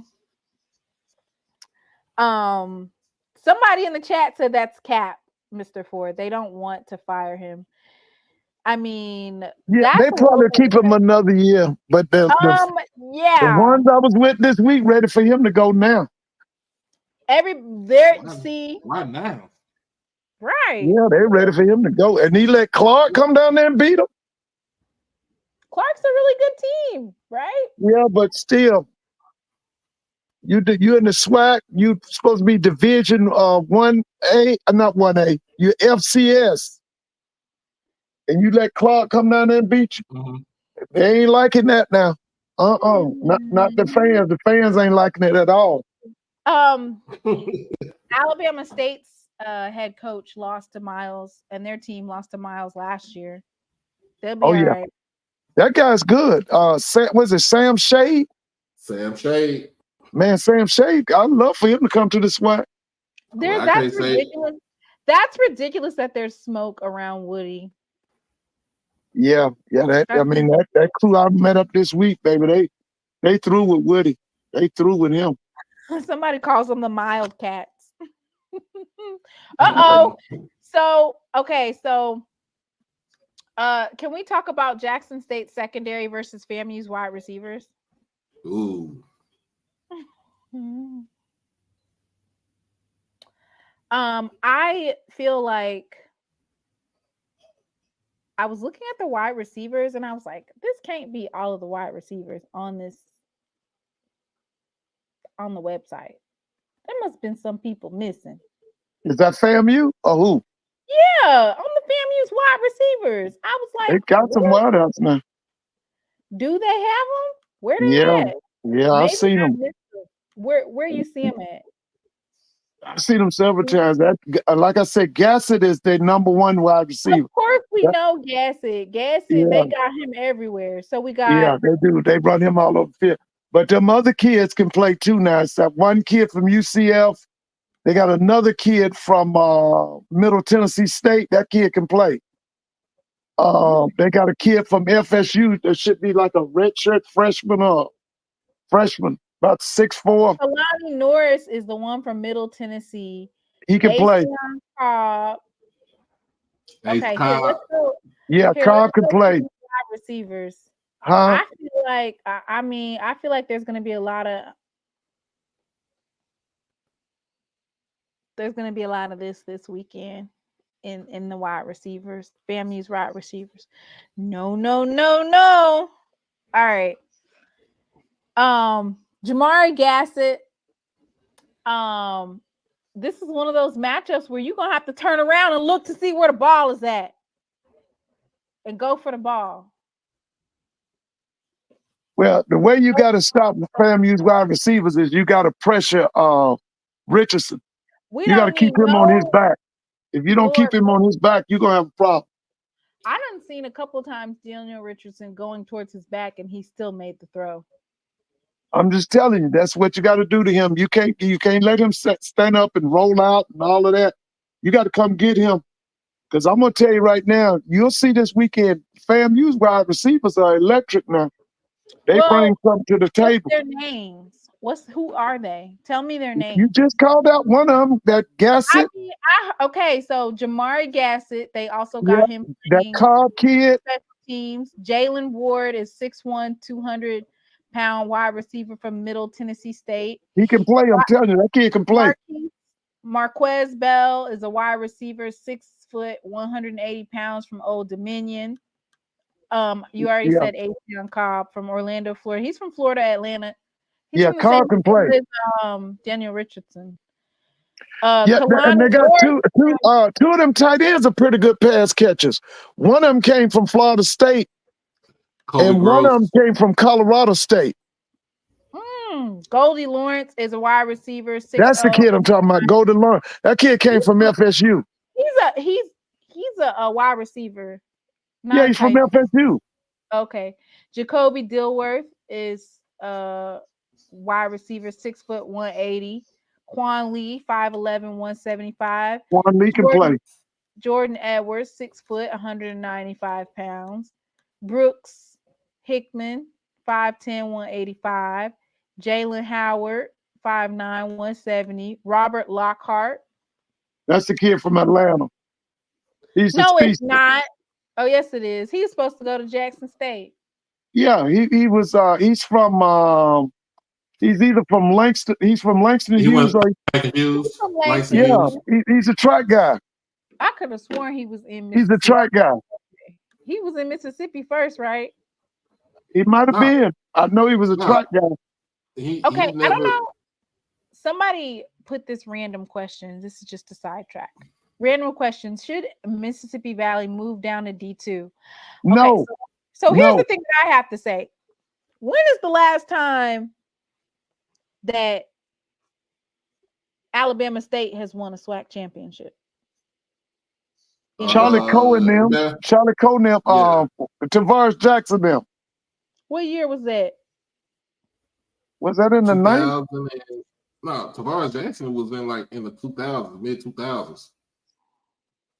Yeah, that's the last time they won a SWAC championship. Last time Prairie View won one. Henry Fraser, wasn't it? Yep. Almost 20 years ago? Was it KJ Black now? Was it KJ Black? KJ Black was the quarterback. Anthony Week was the receiver. Black with the Atlanta Falcons? Yep. So I don't know. I just feel like there's been a dialogue about Valley should move down to D2. I heard Ken Rashad with that mess the other night. That's a lot. The Valley's problem is they got the wrong people running the program. Listen, if they get the right people, they can compete in the SWAC. Right. They need funding. They need scholarships. No, listen. I think you done forgot. Alcorn won the East one time, 6 years in a row. They had one of the lowest budgets in the SWAC. They won it under the white man, Jay Hobson. Then they were still winning under McNair. Look at their budget compared to everybody's budget. It's real low. No, they ain't got the right people in control over that valley. They ain't got the right people. I keep telling y'all, winning starts in the president's office. Leave these folks alone and quit trying to say who should go D2 because Gramblin's not winning a championship this year. They didn't win with a celebrity hire. So just be quiet. And y'all canceled Christmas. That was Ken Richard started that mess on Gremlin. Yeah, he's from Gremlin. What did they have for the players? When they literally decided they wasn't going to come to Jackson State. It was so bad. Like, please. They had what was it? Some type of foot rash or something? Mold. Like, don't do that. That's not cool. Just because your team is on a 1-up now, don't do that. But my whole thing, but the whole thing was, I'm gonna say the whole thing is that this is not a one-time thing. This is not a 5-year thing. This has been going on for about 40 or 50 years at Mississippi Valley. That's the only thing that we see, and that's the reason why they say, and the only reason why they ain't dropping down is because they get revenue sharing from the conference. That's not why they're not dropping down. The implications for having, first of all, it's Alcorn, Jackson State, and Valley in the state of Mississippi, right? The implications for having Valley move down to D2 is greater than just we're going to break apart the SWAC because we don't feel like you guys belong here. It's elitist, for one, because if you really want to keep it a buck, nobody in the SWAC is really above anybody. Nobody in black college football is above anybody. All us in the same bag. So please stop getting elitist like you're just too good to be in the same that's all that was. He made all kind of statements. He said that Alcorn was so country, and then he said something. That's Ken Richard's mess. He needs to stop immediately. Matter of fact, I still say the SWAC need to expand. We need a couple of more schools. Tennessee State ain't coming, so y'all just listen, Tennessee State is irrelevant. I had some friends went up to Tennessee State, and this is what they said. They said the day parties downtown Nashville during the homecoming were the best they've been to. But they said the football program, oh man. Listen, y'all can holler about Eddie George all y'all want to. Eddie George ain't impressive. He's not impressive. I don't think it's about impressing. I think it's about the culture. Like, they don't have that. No, all of them said the same thing when they came back. They said that the Tennessee Board of Regents is not going to let Tennessee State lead that Ohio Valley Conference because they don't want them to progress. They want to hold that program down. During the days of Wilma Rudolph and Eldridge Dickey, they said that them people were jealous. Starting with them folks in Knoxville. And they got that program where they wanted. At the bottom, that Tennessee State is a shell of itself. Shoot, Gremlin win a basketball basketball SWAC championship, and they go to the NCAA, and all of a sudden you would think that they were, the Harvard of the SWAC or something. Like, they're just too good or something, and they need to eliminate other people out of the conference. It's elitist, and it's kind of gross to see. That's Ken Richard. That ain't Grambling. I've heard other people say Valley should just move to D2. It's like, well, I heard him say, my thing is that's Ken Richard. Nobody's just downright dominating. That's like if Jackson State, when we were winning the women's SWAC for basketball, we say, I think that Grambling should be D2, or I think that Alcorn should be D2. Like, that's listen. Don't you remember when Jackson State went down to Mobile and played Tuskegee, and Tuskegee ran y'all out the stadium? Why do you have to remind us that? Did anybody say Jackson State need to come down to Division II? Did anybody say that? Just say Miles College beat Alabama State. Did they ask them to go D2? Listen, the year before they ran y'all out of Mobile, they ran FAMU out of Mobile. Did they ask for FAMU? Willie Slater, that was Willie Slater's teams. Did they say FAMU should go D2 after losing to them? That's what I'm saying. Just disgusting. Gross. Yeah. I mean, I don't think it's gross. I don't know. I don't know. It's elitist. I mean, but everybody's going to be elitist in a sense, though, man. No, Jackson State doesn't do that. We don't. We might talk. Don't go there. Don't go there. I have never in my life ever said, Bethune-Cookman, they can't win for nothing. FAMU's basketball team is so terrible. They should be D2. I have never, ever in my life said anything like that or had an elitist mindset. Now, I might say belt to ass or Jackson State by 40, and I might do my little thing. But as far as me saying that a team doesn't belong somewhere, when have you ever heard me say a team doesn't belong? You ain't heard it. You said FAMU don't need to be in the SWAC. FAMU doesn't what? FAMU don't need to be in the SWAC. Southern needs to be D2. See, look at you. I'll tell you one thing. They spending $18 million on sports. I know that. Look at you. I know that. You know what? You dirty. You dirty. You dirty. That's like when we was losing with under James Bell. Somebody saying don't D2. Like, no, everybody had their spells. Prairie View, they lost 80 games. How do you even lose 80 games? They didn't have scholarships. Plus, they came. How many years is that? Is that 8 years? How many years? They lost 8 years. They went from Prairie View to move D2, and they couldn't have probably beat a D2 team. Oh no! They told them they need to move D2. They said they need to be out of the conference, and they are the charter. They're the only charter member left in the conference. See how that elitism works. But it was the fact that it wasn't. I don't think it with the Prairie View situation. It wasn't elitism. It was the fact that because they didn't have scholarships and they came damn near as a club football team playing on the Division I level. We know the story. Yeah. But outside of that, what has Prairie View won? They win bowling. Do they win bowling? It didn't matter about the I mean, we talking about football. How would it benefit Valley to move D2? It would not benefit them in any form or fashion. You'll cut their scholarships, which means they have less recruiting. Their matchups against all of the people in the SWAC where they actually get some revenue and stuff like that, that would change.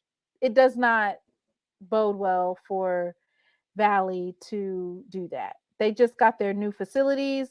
And then on top of that, they're still able to get some of those home games like Jackson State going to Valley. If they was D2, isn't it kind of like a money game? We wouldn't ever go to them, right? Well, I guess we went to Tuskegee. We never went to Tuskegee. We down to Mobile to play Tuskegee.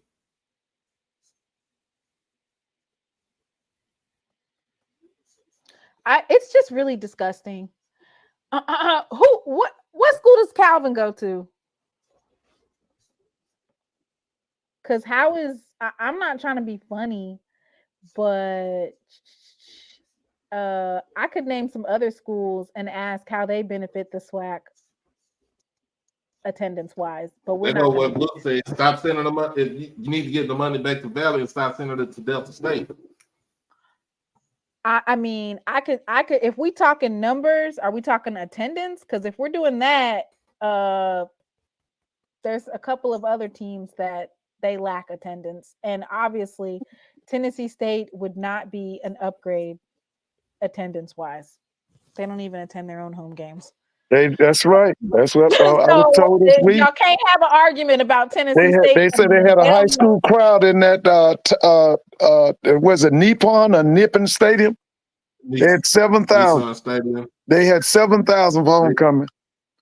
The people didn't even come to the game. But they said people were there in town, partied, didn't come to the game. They should have had it on. They should have had it on campus. Yeah. Should have had it on campus because they said it was 7,000 at the game. That's a high school game. That's a high school attendance.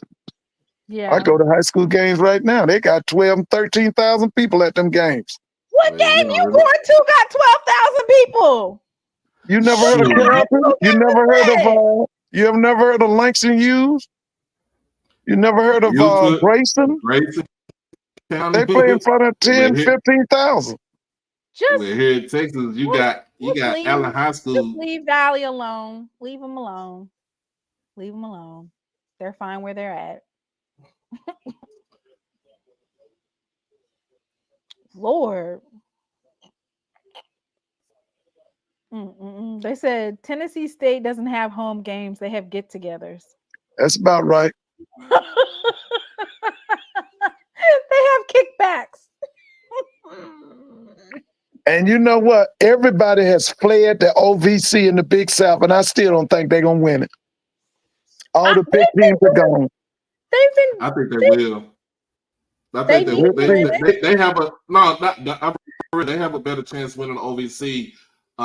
Tennessee Martin is not as good as advertised. They are pretty much middle of the pack, and the only other game that they got to play is SEMO, and that's at the end of the season. But I think they can either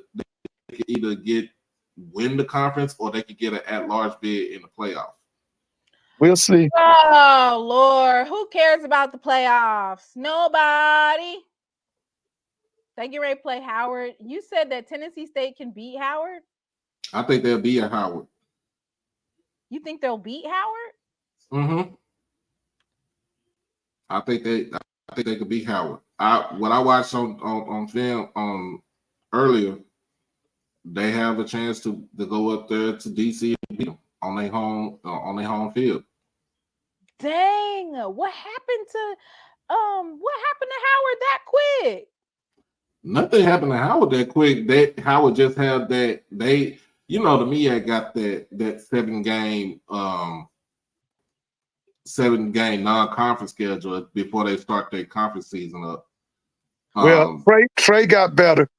Central got better. He did. Trey Oliver.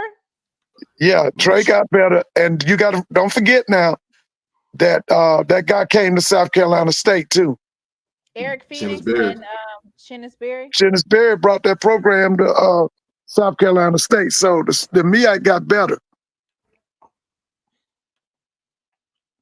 So, all right, Mr. Ford, who you got? You got North Carolina. Okay, so the choices are North Carolina, A&T, or Hampton. Who you got? Hampton's gonna blow them out. Ooh. And it's G-Hole too. Hampton's gonna blow them out. Not them losing to the Blacks on their homecoming. Yes, they are. They're gonna get blown out. And they made the guy Hampton the permanent coach too. They took that interim away. That was a good move. Grambling or Arkansas Pine Bluff, Mr. Ford? That's gonna be a dogfight. That's gonna be a dogfight. What about Valley or Bethune-Cookman? Probably Valley. Ooh. You got Valley at home? Now who's Valley playing? Homecoming. Bethune-Cookman. Bethune-Cookman is Valley's homecoming. Well, I'll go with Valley. I'll go with Valley.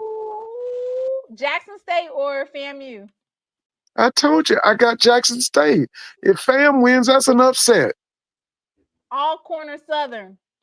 I told you that. Southern makes too many mistakes. They're not well coached. It's all corn.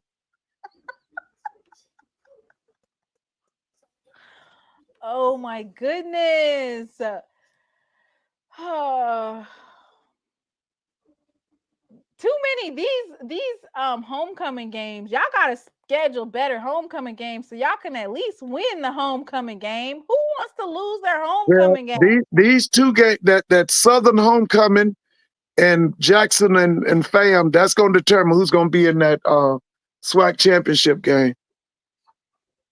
That's like a Final Four right there. Mm-hmm. Hey, Mimi. All right.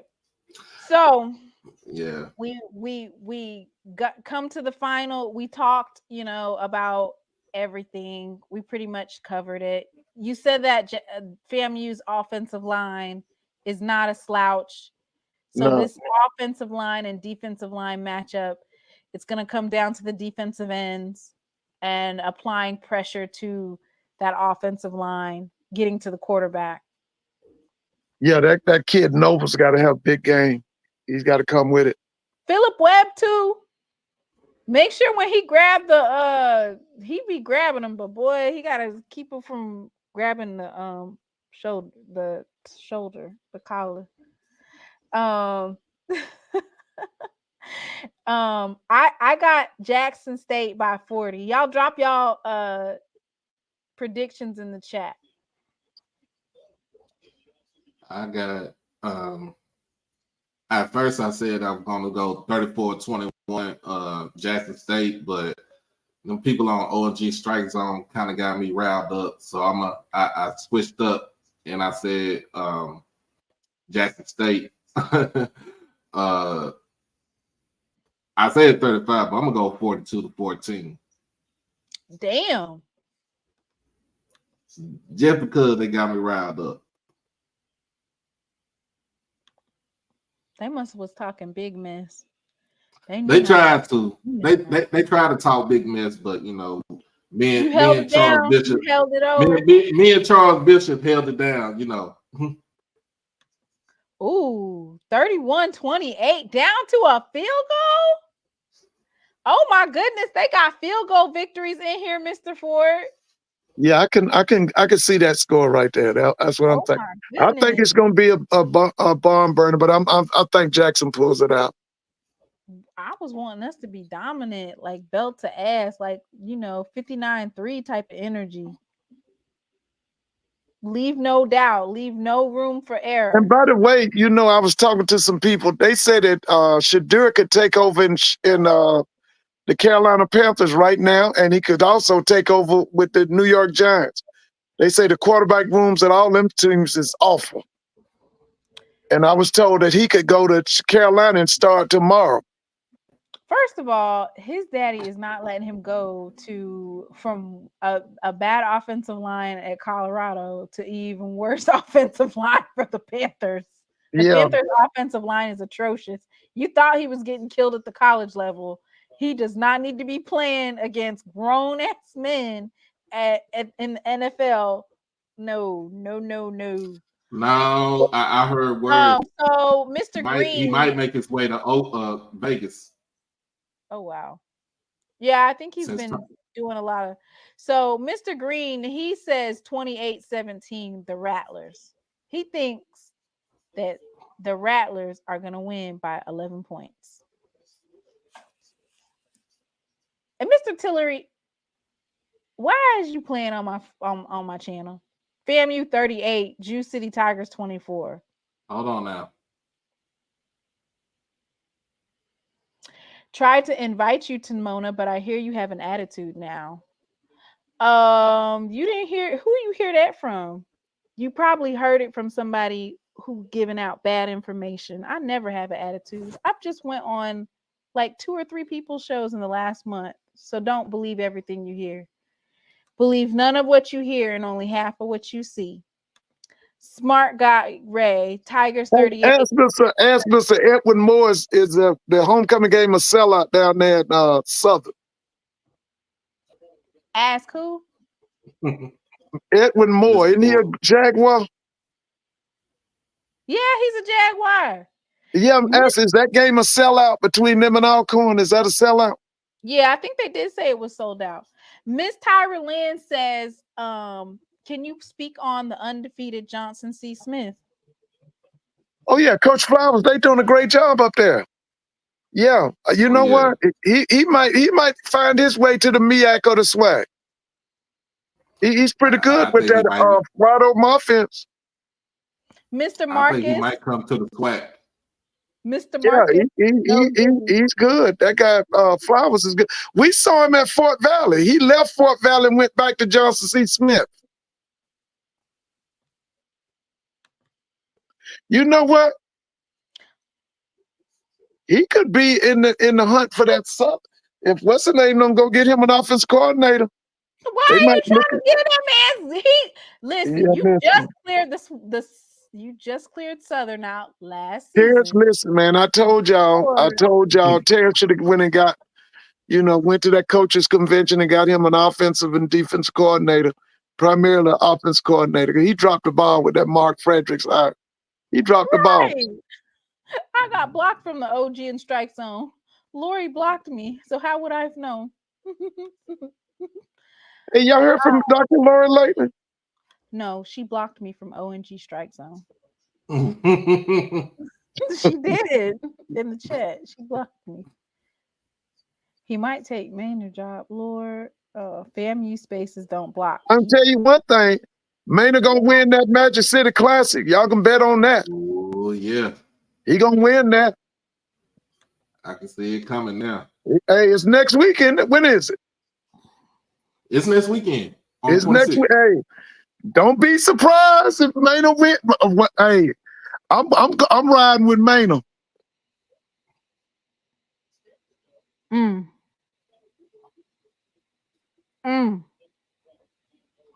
But hey, that Magic City Classic probably have about 70,000. What does that do?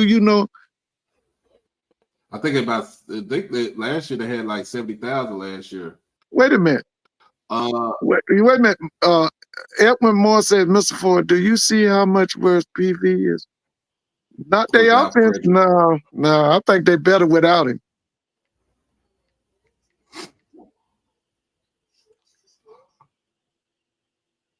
$68,000.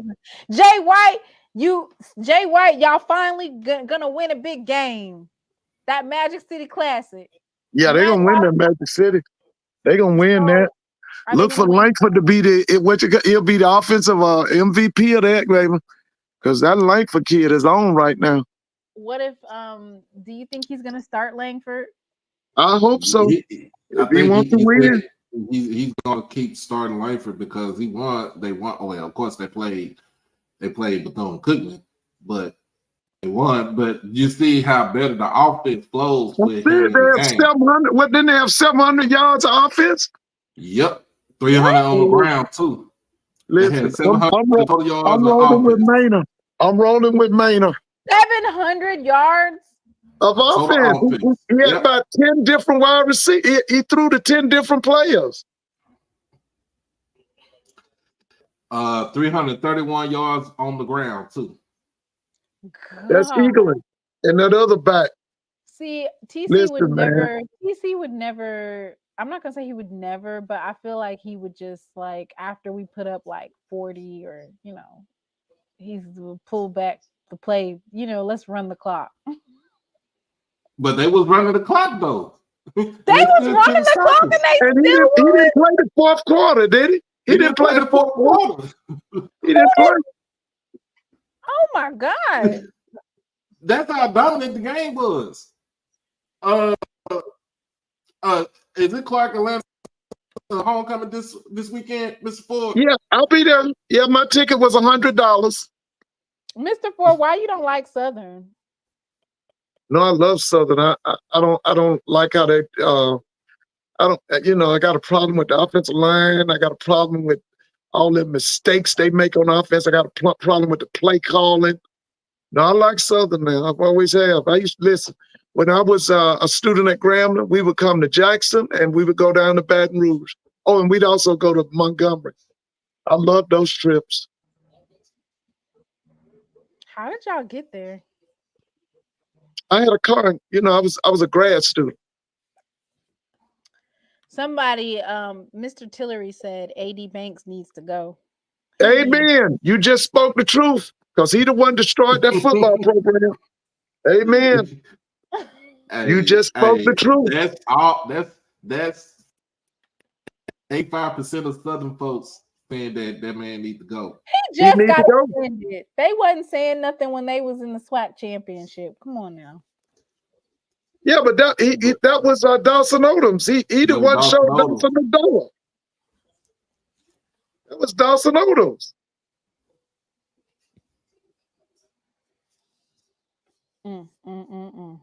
Listen, I got Maynard in the Magic City Classic. I'm telling you. Woo-wee. Maynard in the ain't a baby. that. Man, Okay, that so Magic City. then the only other big game after that, you got Jackson State and Alabama State. Yeah, y'all go to Montgomery. We go to Montgomery. The Gump. That's a big game. Hey, that Langford kid is hot, man. That kid is hot, man. If I don't know, you think that his season would have probably played out differently if he would have started Langford? I've been like, you listen, I told you, when Andrew Body was a freshman, they went to Huntsville, and that Langford kid pulled that game out. Andrew Body got hurt. And that Langford kid won the game for A&M. I thought he should have been a quarterback then. He showed me then he could spark the team.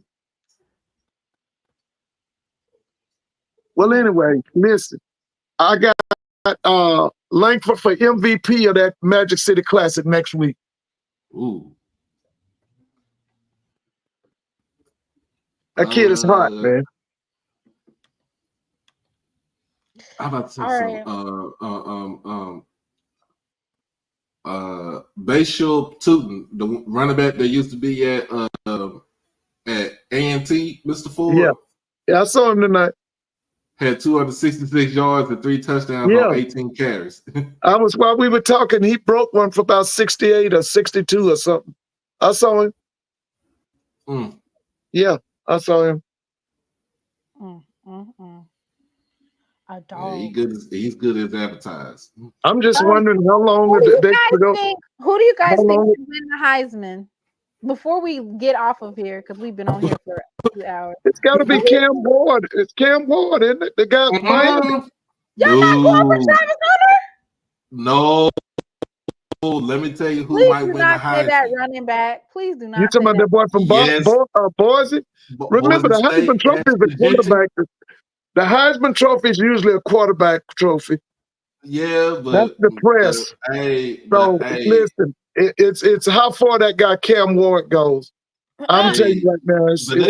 I thought that guy from Alabama might get it, but Milrow. Yeah. But I think it's that Cam Ward kid, man.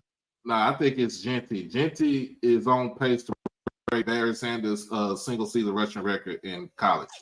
Barry Sanders ran for 2,628 yards, and I think he had like 30-some touchdowns, and he only did that in 11 games. They didn't, at the time when he did run, when they had that record, that did not include the bowl game. Think about this.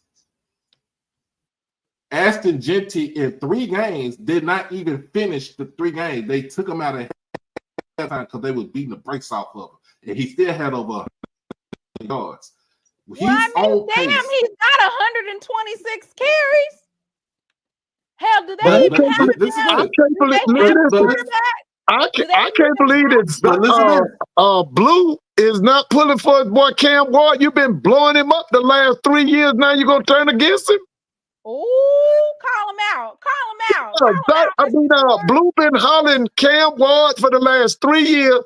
Now you talking about the running back for Boise State and Travis. Come on, Blue. Look at the conference that he's in. That man needed. I thought you was gonna go to New York with Cam Ward.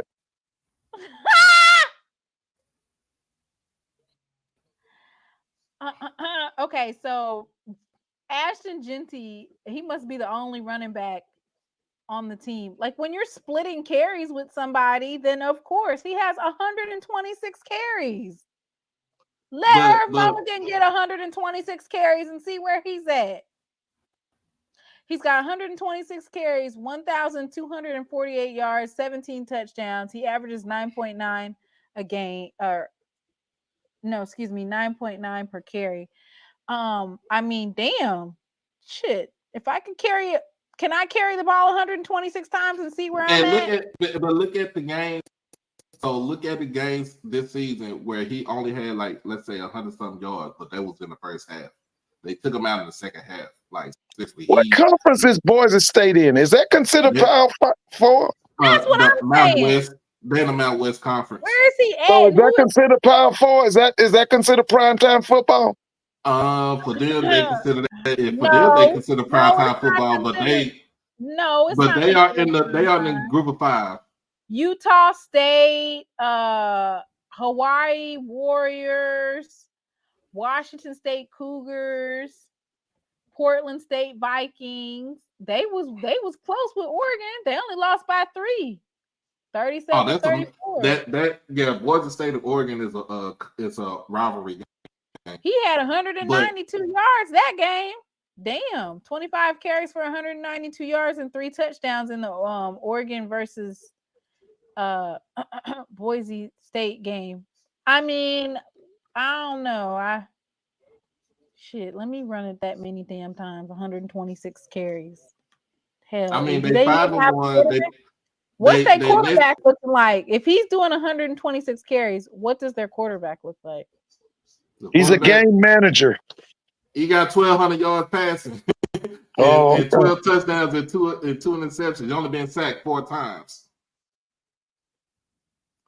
So, hey, that's Maddox Madsen. I think that's Mark Madsen's son right there. But at the same time, averaging 9.9, close to 10 yards a carry in college football right now, that's crazy. But he's on pace to get close to 3,000 yards rushing. If the games that he played in, if he would have stayed in those games, right? Like one of those games, he easily could have went for 400 yards.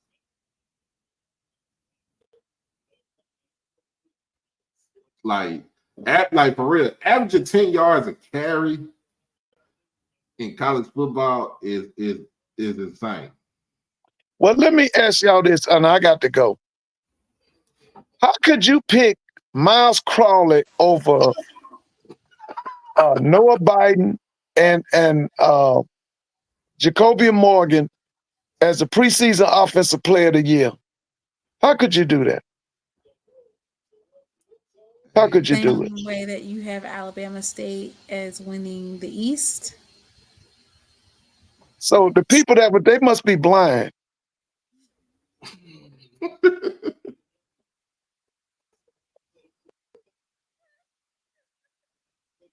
Because I'm gonna be honest, to me, the kid at Alcorn, I would pick him over Miles Crawley.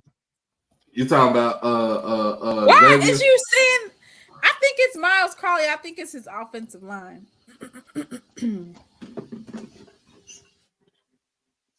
I don't know. He had the most yards last season, so outside of Musa that was returning quarterback wise. So let me say this, and I'm gonna go to bed. Always remember, stats are overrated. The only stat that's important is a W and an L.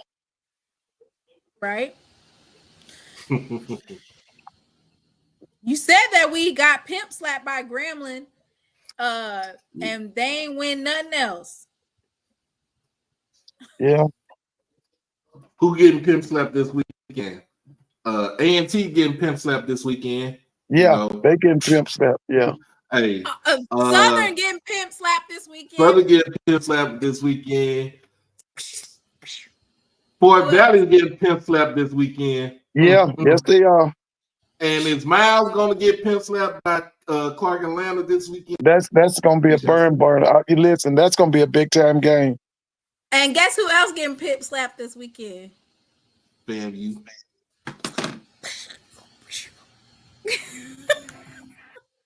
All right. It's that time of the year. It done got cold, so make sure y'all get y'all boots. But the game's gonna be like 70 degrees, right? In Saturday. No, it's cold. It's not cold where you at. They said it's cold outside. Well, it was 39 when I got in the car this morning. It was 39. And it's cold outside. But I thought that they said Jackson during the game it would be like what 73. That's nice. Hey, that's still enough for a hoodie right there. It's gonna be 77. It's gonna be 77. Okay. It's That's gonna at be one game of time. those. That's game time is 3:30, right? That's one of those. That's one of those things where you gotta have a jacket with you. Okay.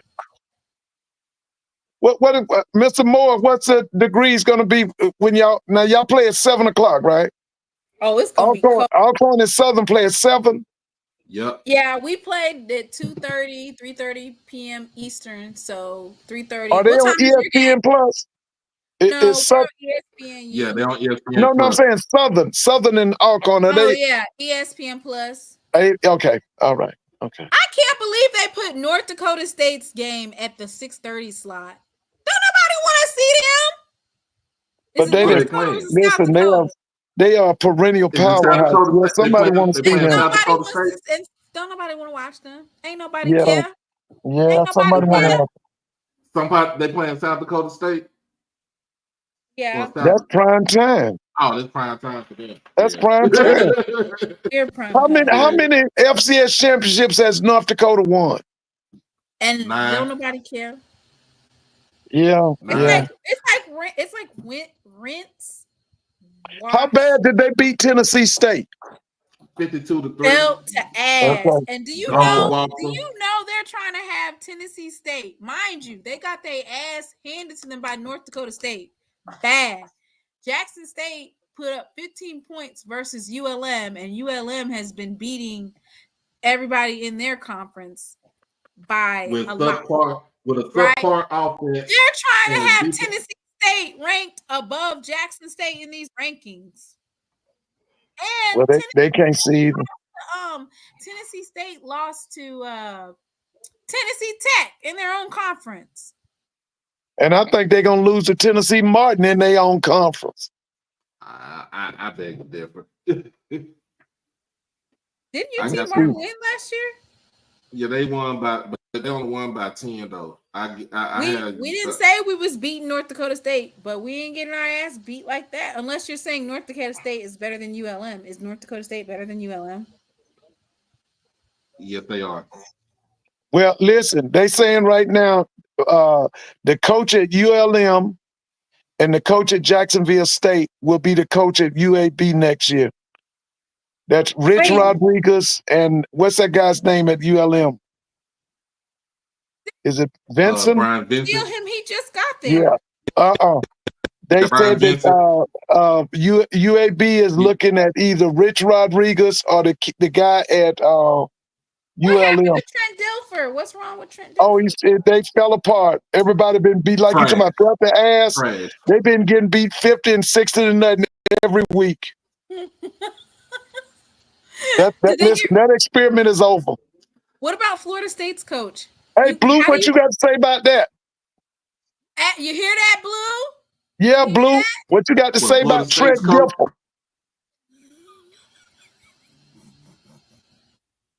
Mr. Ford, you're acting like it's SWAC Saturday. It's definitely talking about- Thursday. It's time for everybody to go to bed. We acting like it's SWAC Saturday. Yeah, I got to go to bed. Listen, It's y'all have definitely a good night. Thursday. Yeah.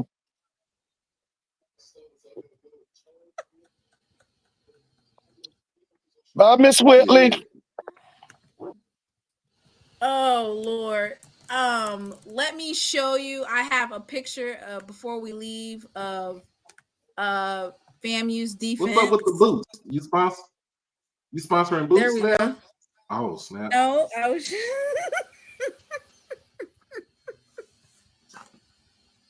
Dog, all these is from my store. Pick up FAMU's. You too can pick up FAMU's defense tomorrow.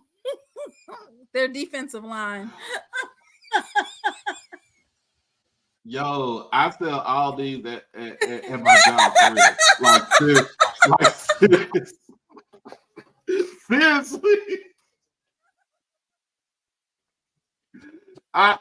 When I'm at work, so when I'm at work and we do the truck, I do most of my stuff. I do paper goods, which is like toilet paper and paper towels and stuff, and then the laundry. Yeah, I see all that stuff.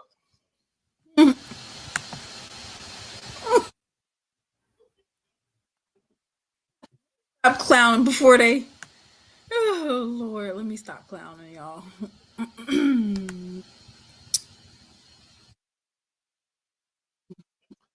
Well, let me try to A get visual. myself. Yeah, Joe. Call for your mama. Huh? Call for your mama. What?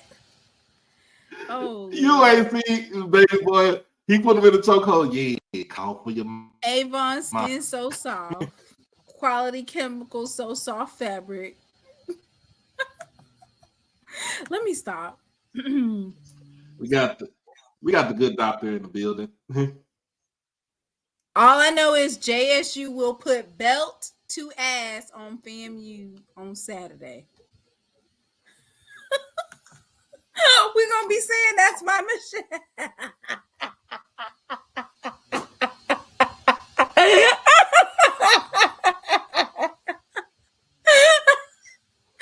That's my mission. You guys are not right. Okay? Not at all. Not right at all. Who said that's my mission?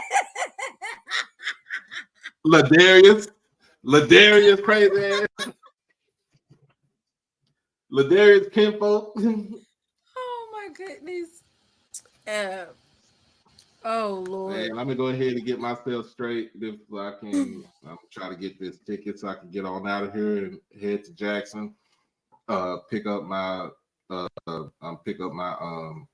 credentials to either tomorrow or Saturday morning. I'll know by 10 o'clock in the morning if I'm going or not. I already have my hotel reserved, but you know, it's one of them things. It's Braxton weekend to go to Charlotte. I gotta make sure my baby is good before I take off. So I'll know. It's gonna be boot to ass on them snakes. I heard that, Mike. I heard that. Boots to ass, belt to ass. I'm gonna do like Samuel L. Jackson. Get these. I'm tired of these snakes on this plane. Before I roll up off of here, I want to give a shout out to my niece. Mr. Edwin, I ain't working this weekend. I done switched it up. Mr. Edwin, hit me up on Twitter and I get you my number. With these snakes on this plane. Everybody strap in. My niece then won their homecoming game tonight against Woodrow Wilson, 57-7. So they put belt the ass tonight too in high school football. And I think she ran for a homecoming queen too. So congratulations. All right, y'all. We got our coaches. Got our coaches. Okay, no, for real. I'm getting off. Let me go to bed. I gotta ride with them snakes on the plane from Florida tomorrow. Oh Lord. Letting our snakes hang. EA said Miss Riri letting his snake hang. He gonna eat up all the damn tailgate food too. Miss Riri.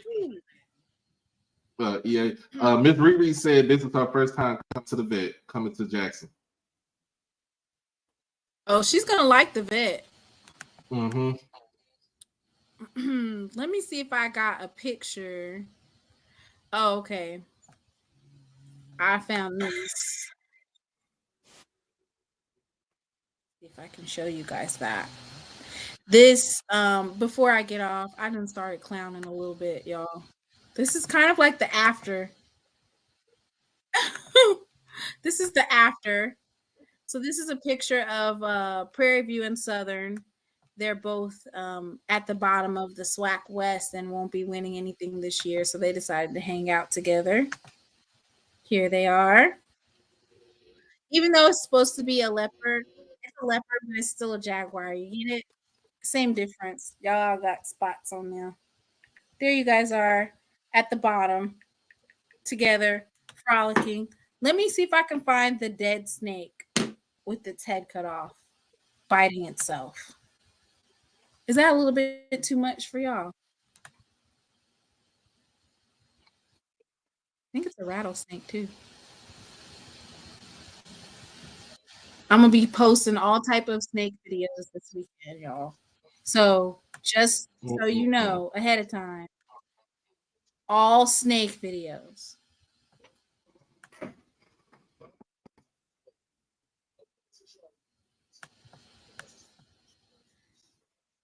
Does Southern have to go to FAMU? No. Yes, they do. Yes, they do. They do or they don't? They do. You think Southern's gonna beat FAMU? Well, not the way Mr. Ford was talking. I don't know. They might get lucky.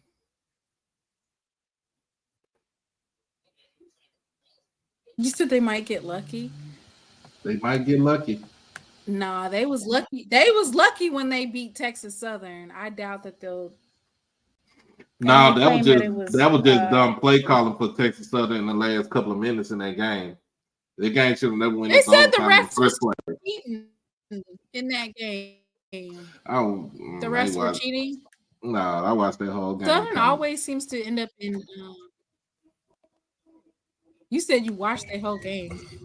Mm-hmm. I thought Texas Southern was gonna beat some folks. There we go. Look at that. Letting our snake hang. Let EA know this is what happens when you let the snake hang. See. It gets cut off. It gets cut. Dang. Two. Chop, chop.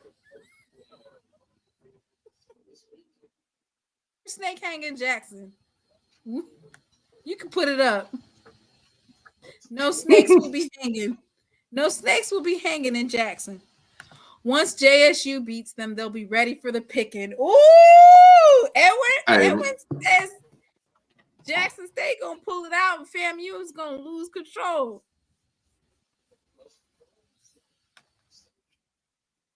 Right.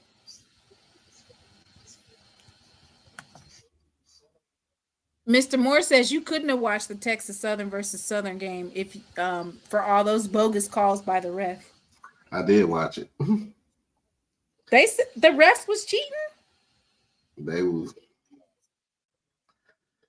the way that their game was playing. Shoot, it seemed like they felt like it was cheating, but hey, Look at him. They still won though. So After Southern lost to Jackson State, we have all the Southern folks hating on us. Just know, just like we put belt to ass on you, we gonna do the same thing to FAMU. Ah!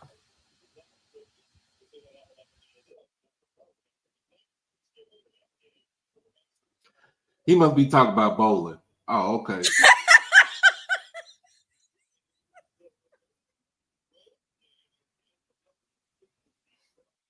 You know, strike is strike and strike again. Oh my goodness.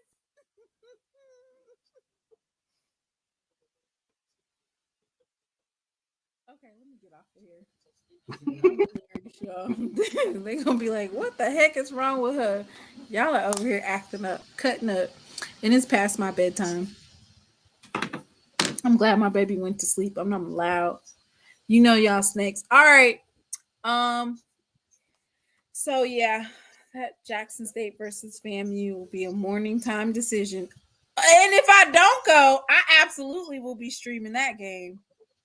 Buy some snake away. Yeah.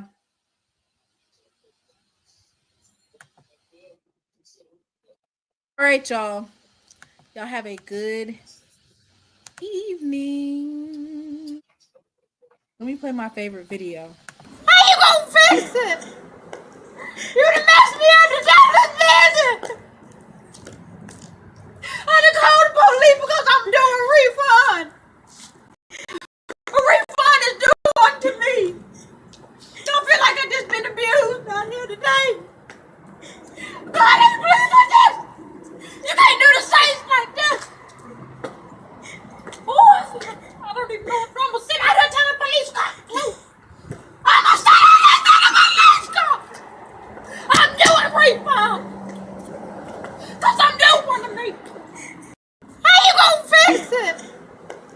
You done messed me up. The devil's busy. I done called the police because I'm doing a refund. A refund is due unto me. Don't feel like I just been abused out here today. God